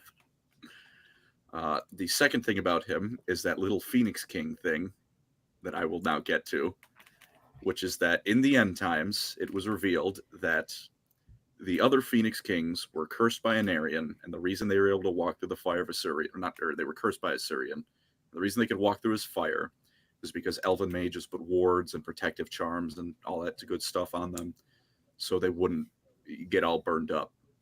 Because they knew they were like faking the test, or was that Pretty like much. the ritual before it basically ended up doing that? It's because the end time says they knew they were BSing it. They knew that they no truth. They just didn't want to give it to Malekith. No, basically. they didn't want to give it to the insane man who spent 4,000 plus years murdering their kin. I'm pretty sure Andy has a pipe. According to he does have a pipe. Nice. And according to Assyrian, though, this is a bad thing, apparently, that, no one wants Malekith around anymore. He wasn't so bad at the just time. for reference, well, by then is Assyrian he's just the god of war, or He's No, that's Azar-Yan Cain. from He's- Warhammer. It's kind of the same thing, I think. Yeah, they're both. It's the Elven Pantheon and 40k and fantasy are the same thing, with a very few exceptions. Like Kagarak doesn't have an equivalent, or like there's no Kagarak isn't in fantasy. I think he might have some equivalents. Yeah, so it's same just a god Assyrian. of war, though, not necessarily the god of No, that's Cain. nobility. Assyrian Oh, is Cain's murder, I thought. He's war and murder. Oh, fair enough. He's double I dipping think on Kane's the killing more people popular department. with. I think he's more popular with the Dark Elves than the High Elves. Though. Yeah, the High Elves. Quite a lot. They sacrifice to him all the time. High Elves give him his due so he doesn't kill them. The Dark Elves love the guy. He's the head of their pantheon. They worship the evil gods called the Centauri, I think they're called. But for Malekith, Phoenix King thing. And it was revealed that after all this time, even after he went very off the deep end, and whatever you say about him at the time, Eli, I admit maybe he would have been a fine Phoenix King at the time. Yeah, After he wasn't 6,000 after 6,000 years of high elf murder, maybe shouldn't have been. But according to Assyrian, he's like, welcome back, kid. I knew you had it in you. Because in the end times, he walks in the fire and comes out, and it's all great. To be fair, Except, the elf gods are pretty they like, are morally gray. they're a little bit wacky. Is he healed when he merges? No, or is no, he... he's still in his Darth Vader armor. Oh, I always thought He's he just was like allowed to be Phoenix King now. because they At grant the end of him the power, world. don't they? Phoenix King for one day. Phoenix King for however long It's it just takes freaking Archeon. make a wish, bro. Or make a wish. Oh my Phoenix gosh. King. But with the retcon and the retconning of the retcon Oh my gosh, man. was Age of Sigmar. When Marathi was becoming a goddess, she was in Slaanesh. It makes sense slightly more in context. She was devouring the souls of the previous Phoenix Kings. Because despite what the end times said, each of them had a little bit of Assyrian's power still within them. Showing that, hey, Teclis lied. Malekith doesn't need to be in charge. Also worth noting, I know, Hal, you mentioned him earlier. Anarion was, because he's the first Phoenix King, was the last soul Marathi found. And she didn't eat him because she looked at him and felt sad. Because she still a little bit remembered her love for him. And then he cut her in half. Oh, they did Nice. did Malekith become his own little dragon god thing? Yeah, he's like a dragon. He's the god of the realm of shadow. They've done nothing with him yet for reasons I cannot fathom. He's the only god who beat Archeon in combat, and they just didn't do anything with that. Well, he'll be 5th edition, won't he? I mean, they will eventually, but it's like, bro, why is he not here now? Where is he? Age of Sigmar is still young, brother. Still young. I mean, to be fair, in Warhammer, I think pretty sure World Eaters didn't get a full release for like nearly 20. At least they had Khorne Berserkers. Bro. Yeah, but they had models. And... yeah. Dark Elves are still not an actual army in Age of Sigmar. It's just the Daughters of Cain. So it's like a quarter of the Dark Elves. They are cool, but it's not. Yeah. I don't want to play Cities of Sigmar, bro. I want to play Dark Elves. Yeah. But yeah, that's Malekith. He's a little bit of morality deep inside him, buried on top of a whole lot of atrocities. A lot. Though. In the end times, he did grab the Sword of Cain after Tyrion grabbed it and went on his rampage, but Cain was dead at that point, and I'll give him points for this. It was funny. Everyone looked at Malekith because they didn't know the sword was inert by this point, and just sheer horror. He just tossed him in the ocean. Was like, I'm not an idiot. I'm not picking that damn thing up. I know what it does. Nice. He just tossed it in the ocean. And then Ulthuan sank, and then Malekith. He died pinned under a rock while Tyrion and Ilariel held hands like 10 feet away. Oh my gosh, man. So I love end times.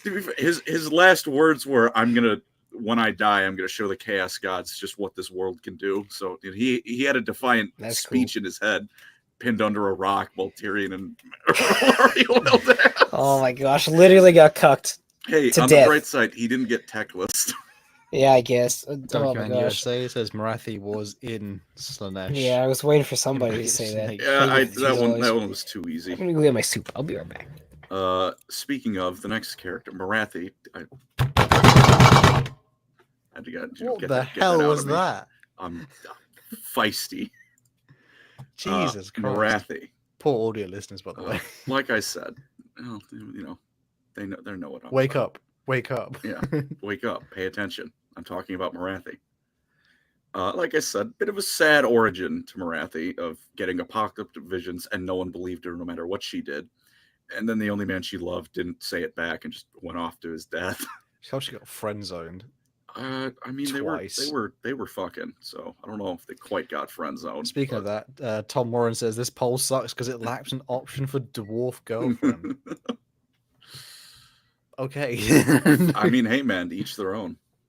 To each their own. Perfect level of your talk. But Marathi, after these bits of sympathy, goes on to be the worst for the rest of history. She keeps trying to undo the vortex, which would damn the world, but she doesn't care. She keeps failing. At one point, she got inside of it and met Kalor, the guy who made it. And they played like a game of chess or some stuff. It was like the end of the death with weird metaphorical chess shit. And then Kalor, who looked like a just gaunt skeletal ghost, revealed that actually I'm still in the prime of my life. I haven't aged a day, and then kicked her ass. She helped, engineer wore the beard, Nagash, all that on purpose or on accident. She's really kind of awful. She keeps herself young with near daily sacrifices, bathes in pools of blood, looking young, anyways. She's either a mad sorceress or has dementia and keeps thinking it's still the time of an Aryan, and Tyrion is an Aryan. And she's either evil or pathetic 99% of the time. And in fact, in her end times lore, she just goes fully off the deep end, and I think she tries to marry Tyrion. I don't remember if they actually do, but she tries. Undoes the vortex, finally succeeds this time. Is that a banana? No, it's like seasoning. I thought I saw a banana. A banana. Well, Of course, the Marathi. Oh, it is a banana. Fuck you. I thought it was I get half a banana. Bananas are good. Yes, I they was are. so wrong. The soup man returns. Didn't think we should, talking about phallic shaped things while Marathi Oh my gosh. speech is happening. And then my soup cooked for a little too long, so now it's only half Boiling. a soup, but it's still good. But in the end times, she once again undoes the vortex. This was when Teclis was trying to bind all the winds of magic to people, so it was a little bit volatile to begin with. And then Slaanesh itself started entering the material plane, just started grabbing elves. Marathi, realizing she perhaps messed up a little bit too much this time, went to flee. And then Kalidor, once again, here to foil her, just puts her in a full Nelson and drags her down to Slaanesh with him. Kind of deserved, even if still down bad. She still got it. She still had it coming. Comes back in Age of Sigmar. She just wakes up surrounded by shadow demons, finds Malekith eventually, finds Tyrion and Teclis, makes the Daughters of Cain, warns the other elf gods that Slaanesh might one day break free, and then does a bunch of things to gain power that will lead to Slaanesh breaking free, because she has learned absolutely nothing in between the settings' histories. Man. She's a goddess now. Malekith's only thing really he's done in Age of Sigmar was tell her off for managing to not only get Slaanesh a little bit closer to freedom by becoming a god, but also to piss off every single faction in Grand Alliance Order by the way she did it, because then she immediately threw a coup and stole one of Sigmar cities. She hasn't learned how to not be terrible. Mm-hmm. Bro. And I haven't learned that I need a better taste in women, so it's okay. It's not saying something bad about her. It's saying something bad about you at this point. Because you're just there for the slop. Buddy, I am the slop lord. True little piggy at the slop. Truly the worst taste. Bro has the worst taste. Snake boobies. I can't. Thank you, Reverse Pepe. You can't save the man because he doesn't realize he needs to be saved. I don't want to be saved. I'm that guy from The Incredibles. You didn't ruin my life, or you didn't save my life. You're ruining my death. I didn't ask to be saved. I don't want to be saved. Oh man, please. Incredible reference. The next one, Lokir Fellheart. He's a pirate. Yes. He's got a cool mask. It's a Cthulhu mask. I love you, Lokir. I don't know how much you want me to say about him. In Warhammer Total War, he can recruit dark or black arcs instead of needing to write for them. And what that did is it glitched out the AI. So every now and then, the Dark Elf turns will take forever and crash the game because the game glitches out and summons 10 million black arcs to storm Ulthuan with. I think he can.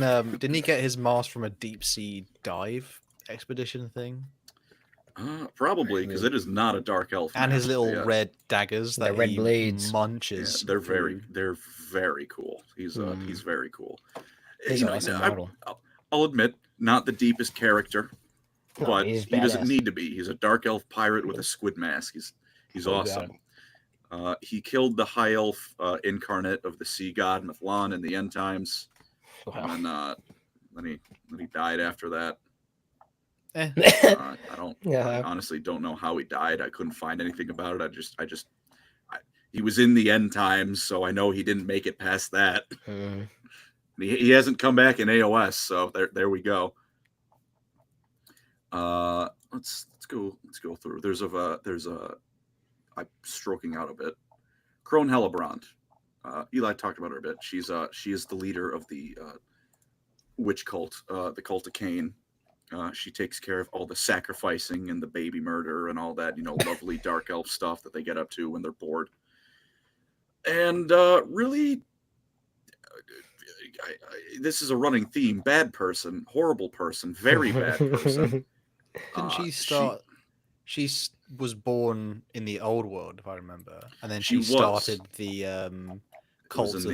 She basically was like Cain's strongest worshipper. Yeah, she's Cain's guy. No, she's actually not. There's another guy who's Cain's top guy. No, with her sister. She did it with her. She had a sister. Yeah. And then she got Aletha Nard, I think. Yeah, that tends to happen to people who piss off. For reference, she got killed by another she got killed by a high elf that's born from the same place that Malekith is from. Yeah. But Batman. And she didn't die, so she's kept on going. But she unlike Morathi, she hates Morathi because she withheld the full secrets of the cauldrons of blood, which keep them young. So she's got to do it more because she needs to keep her youth topped up a lot more often. She's the worship. She's like Cain's strong. Like she is in charge of the cult of Cain. She is in charge of the cult of Cain, but she's not the Cain's top guy, as it were. That would be Talaris Dreadbringer. Yes, they all have names like this, by the way. Surprised it's not Orphan Muncher or something. There's actually lore about that. I forgot to mention. Sorry, this is random, I guess. Go nuts. They don't take their family names in Dark Elf societies. They make up their own names, and they take their names very seriously. So if you are like John Baby Killer, you best be seen killing babies every single battle that you're in. Otherwise, your name will be disproved and you'll be disgraced. Yeah, it'll be like Poison Blade, which you better have some poison on that knife, buddy. Or if you name yourself something like Dragon Killer, well, congratulations, you are in for a task. God, he's like Keith Chairshot or something.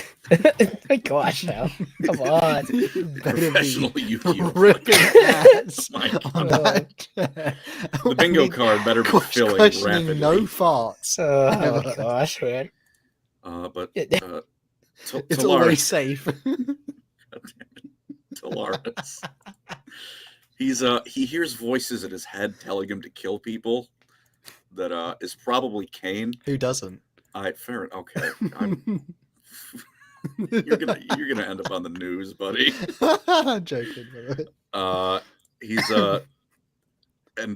He's really good at listening to those voices and killing people. Cain is talking to this guy, and he is happy to listen. He's technically Hellebron's loyal servant, only because Cain hasn't told him to kill her yet. So he has the opposite of a conscience. Yeah, its conscience is I haven't been told to kill you yet, so you get to live. He hasn't tried to kill Malekith yet for much the same reason, and Malekith is fully aware that this psychopath is one day going to try and do it whenever Cain gets bored enough to tell him to do it. And again, not too much to him, but I just find him fun. He is in a mod in Total Warhammer where he starts in the Shrine of Cain. So go nuts. Start off with the Sword of Cain. Just don't care. Murder Alariel 3 turns in, and then give it Tyrion what he's got coming. And then there's moving on.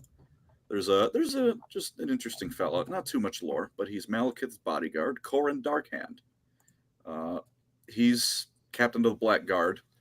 He's fought at Malekith's side for thousands of years, and the reason I find him interesting is because he's actually loyal to Malekith. He actually supports Malekith in everything he does. There's no secret, I'm gaining for the throne, or I'll sell it off to the highest bidder. He's like, Malekith, why, Andy? I don't know. Because he's badass. He's awesome. Because Malekith is a playable faction leader, so you better believe he's not going anywhere. Every Dark Lord needs their unyielding, loyal servant. That's true. That is true. And he's a cool guy. He's very good with his halberd. When Malekith is having problems, he usually throws Corran at them, and they usually go away after that. And in the end times, he fought Valkia the Bloody, nearly nearly died because that's Khorne's personal Valkyrie. But Malekith swooped in on a dragon and saved him. So, good Look for at that. him. Bros for life. Bros for Donation life. by Colbo says, Thank you. the official leader of the cult of Cain is actually Morathi. So according to the Dark Elf hierarchy, she is Cain's top dog. Helebron disagrees, but can't do anything about it. Yeah, pardon me. Sounds So right. how like Malekith claims he's the mortal champion of Cain, but actually the other guy who's in Morathi, the guy who leads the executioners. I don't think Malekith, strictly speaking, claims he's more Cain's biggest guy. He's just like, I'm the Witch King. I'm He the is heir the of an biggest Aryan. guy. Yeah. You will worship me. Call this man a pro-Peggle player the way he loves getting pegged. Thank you, DJ Beast, Wow. for that meme. Thank you. Although I think I think Malekith did say he was like the incarnation of Cain or something. Yeah. He to get them claims to to be worship something him. that the Yeah. Master Executioner guy is. So Malekith be straight up Yeah. lying. And then Khorne gets killed. He gets a Lethanard. Yeah. Oh, Sad. Very sad. I mean, of all the people to die to. Yeah. Elf Knight Lord. Yeah. Malekith and Tyrion also, to some extent, get a Lethanard in the end times. So, What happens Is to that the Letha? What happens? Yeah. what happens to him? Mm-hmm. That Something. Oh, I forgot about him. Interesting. Truly the scar snake I- of all fates. I genuinely don't know. I think he dies off screen. I'm pretty sure. Jeez. Like I mean, some more can't be- Athel Lauren. can't be much worse than the freaking The way the on-screen Thorgrim. deaths go. Thorgrim leaving the door open so he gets Oh killed my by God. Snitch. And then his anti-backstabbing runes just turned off, I guess. And charged the Mikhailov fucking says battery. Valkyr is one loaf, Khorne is the other. Okay, Who calm gets put down. in the Thank you middle, for brother? the How donation. dare you? Torn chair yeah. cheeks. Khorne's a cool guy. He's the only actual bro in all of the Dark Elves ever. And then there's a few other miscellaneous, like whatever characters, but most of them aren't terribly important. The last two are Shadowblade. Loving these names. He's Helebron's like chief assassin because when Dark Elf kids are kids, they throw them in boiling blood, and the boys who live become assassins, and the girls become wizards. He made it through. Good for him. He's only about 200 years old, but he's just a master assassin. During the end times, Helebron and much of the cult of Cain ends up siding with Tyrion because he pulled the funny sword, so now he's Cain's top guy. And he tries to assassinate Malekith. It did hit Malekith, and then it didn't work. Yeah, There's classic. Again, not much to him. He tried.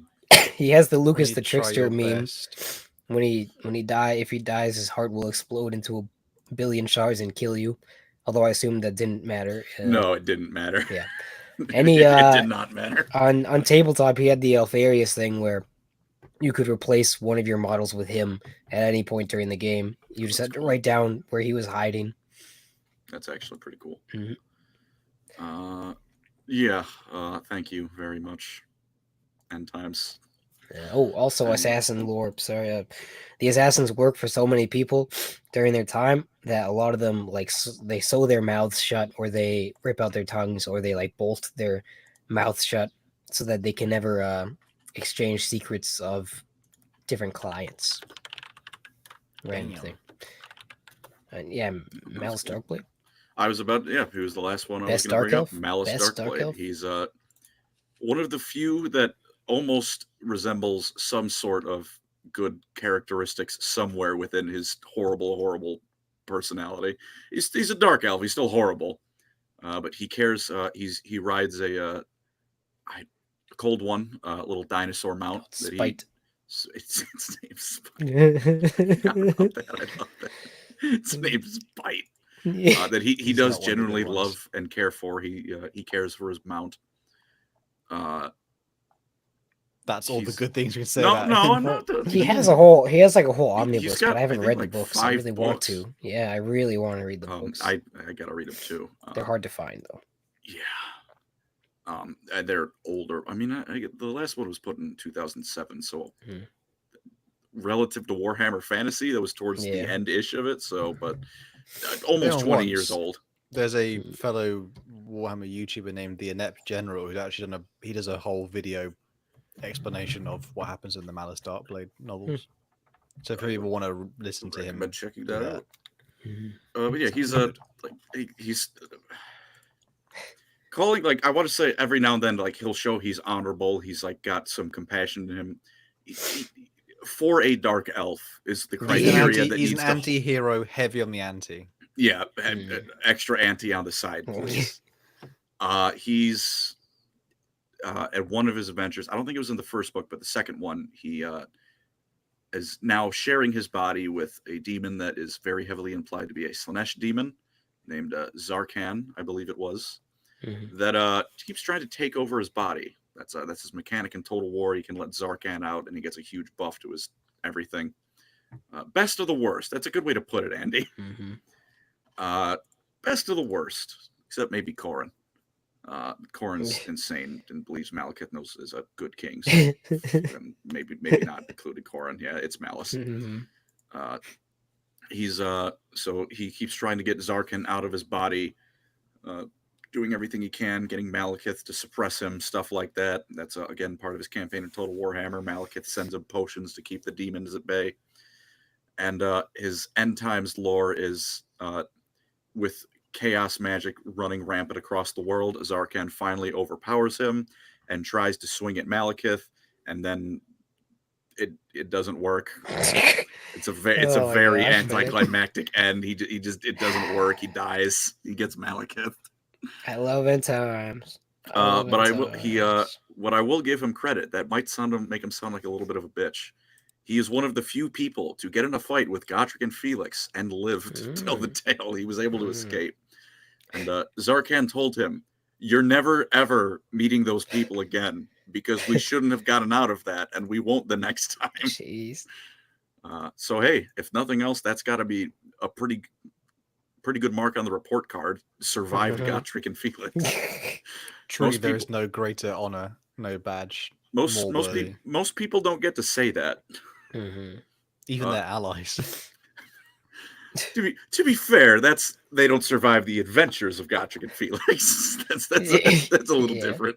Having read like Gotrek and Felix some books, I'm always surprised that I thought at least one other guy would live, but it's like, gee, like even the allies towards the end, like they just don't make it the last few pages. If your name is not Snorri, Max, Ulrika, or Malachi, you are probably a single book character. Another donation by Colby says Malice Darkblade cares a lot about his retainer, Halkir, although he would never admit it. Also, the first Malice Darkblade novel is on Audible, narrated by the guy who played Raphael in Baldur's Gate 3. That's cool.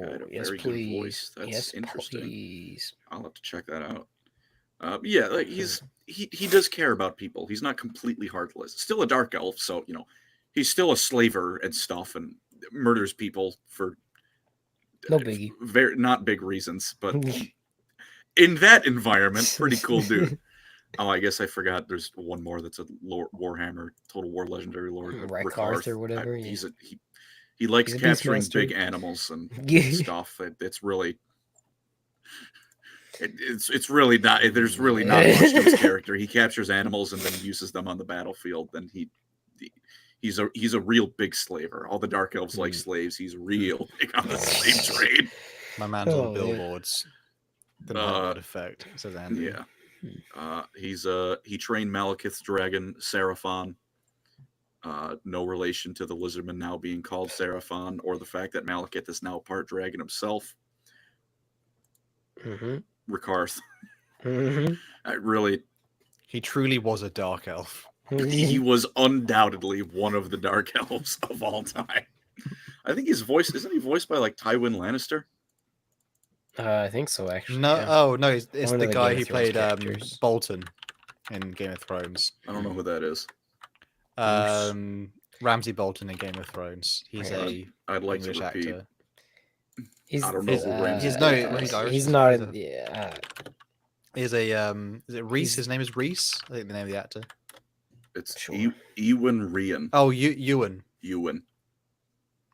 Why Might is be it, Welsh or Irish. why is it Ewan if there's an I? Oh, that's why I guess it's a different language.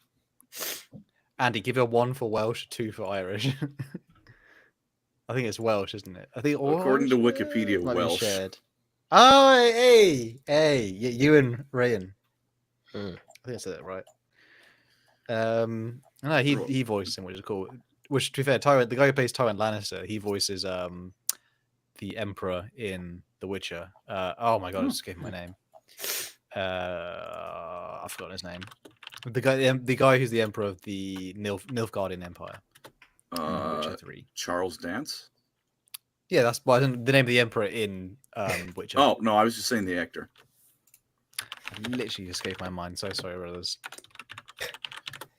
No, that's cool. Though. I think they Emir- have some famous people who voice things in Total War, Warhammer. I think one of the Sprouse twins did Aletha Yeah, Nar. Dylan Sprouse. He was Aletha Nar, and he said that his dream would be to be Felix in a Gothic and Felix series. Which The man is a Warhammer. hell yeah, fan. man! Truly, Dude, he's a truly Warhammer based. fan. He's a Warhammer Fantasy fan, and he's a Gothic and Nice. Felix fan. Fucking Nice. Glorious. all of holy. He's Mother gonna of God. don't leave him in a room with Colin. We just talk about Gothic and Felix for 3 hours. Yeah, it's all good. Is there any other characters you want to talk about? Honestly, there's not. Eli, I mean, you correct me if I'm missing any, real bangers, but there's not really that many more like super important Dark Elf characters. Like there's one from the Gothic and Felix book, Elf Slayer, who nearly drowns Ulthuan by stealing a harp. It's I a read magic that one, harp yeah. from an undersea city. I It's think you one of got the good pretty much books. everyone. Yeah. Yeah, the high elf little guide they have is a real bro. Even he had a very sad ending. That was the guy. Oh my god! Like he simped for a Dark Elf. He didn't realize. Look, It's Colin's look. fate. look, I don't blame the guy. And his last words were incredibly both depressing and brave. Jeez. Oh, just a weird thing about Dark Elf I want to mention the black arc ships, which are they originally like they're carved off pieces of Ulthuan that were turned into. They were moving their ships. castles and the landscape around them that they just lifted with magic, just the whole landscape. So they literally sail in essentially what is Isle of Wight style. Or, Yeah. I don't know what American would see as a good reference, but like a tiny island, I'm imagining Manhattan Island coming to Manhattan kill you. Island level of like ship. And there's a bit in one of the Gothic and Felix books where they go into it, and it's horrific. It's terrifying. Like, and then just there's whole levels of it. Like, imagine like a whole city, like a town, where it's just a torture town. Yeah. Like, it's just a torture town, and like they're very much like when they just end up destroying one of the Black Ark Corsairs. You think, thank God, like even though there's like loads of innocent and like people on it, you think the whole thing just got to go. The whole thing got to go into the sea, drown it. And sure enough, in that book, it did go. Yeah, you'll throw the whole thing in the bin. The fucking arc. Jesus, Although Thankquil was also involved in that book, that's when he had his uh-oh moment. Oh, it's my favorite bit in all the fantasy when he almost faints because he doesn't because after 20 years he realizes Gothic and Felix don't know who he is. He had a Skaven submarine. Yeah, they can just build submarines. Yeah, he literally almost fainted. He's like, "Oh my!" They had to catch him, didn't they? He was like, because he realized they had foiled him by accident for 20 years. Poor guy. We have to do. We'll do another Gothic and Felix We episode will. because we love that. Oh, shout out is to there any other? Thankquil. It's not even. This is a Dark Elf episode. Yeah. He's the Is there any real main other character. little bits anyone wants to go over? Let's see. They kidnap high elf babies. They run the slave trade.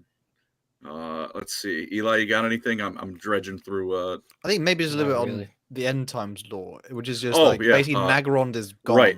I was actually that just clicked in my mind as you were saying it.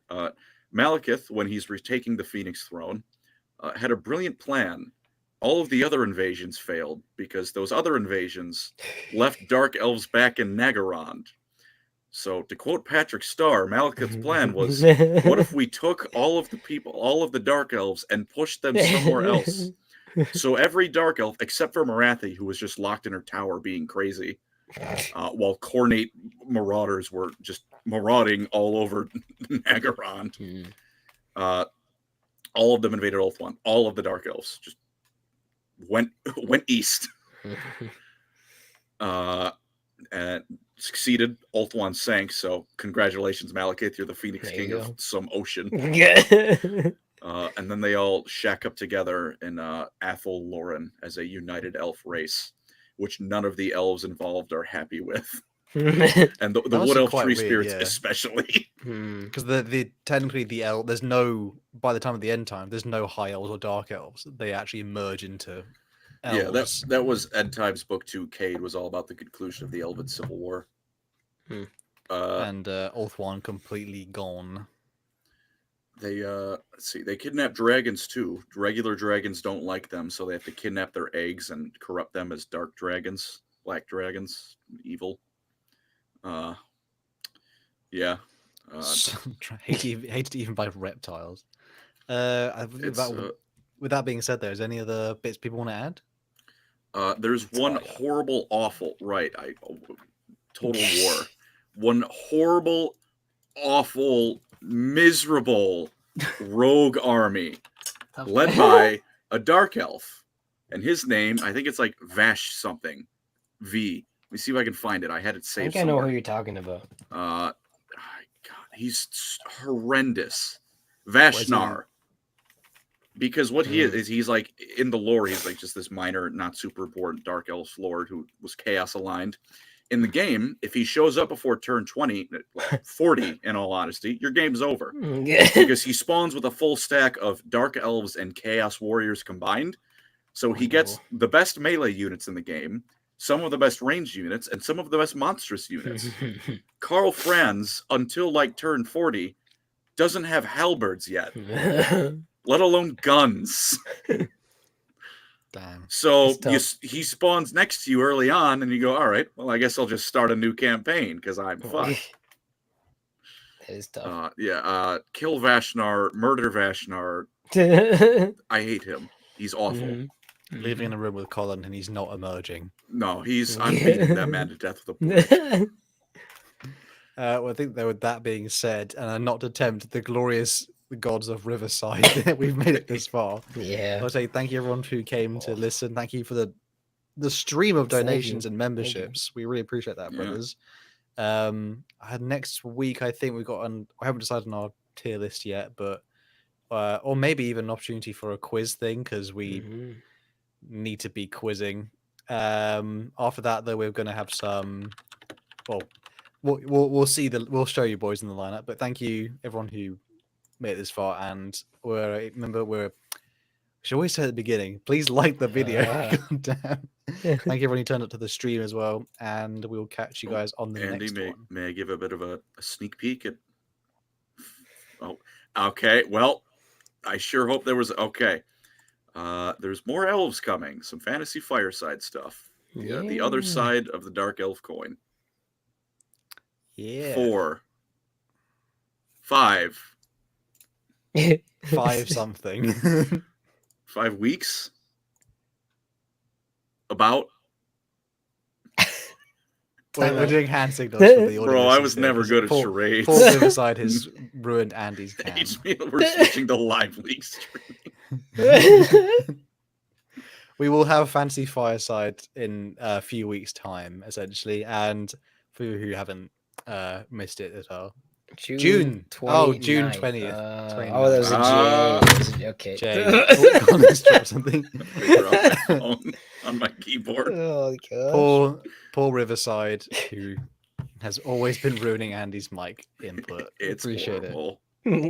Thank you guys for coming, and we'll catch you guys on the next one. We've got more stuff coming, and we again appreciate you guys so much.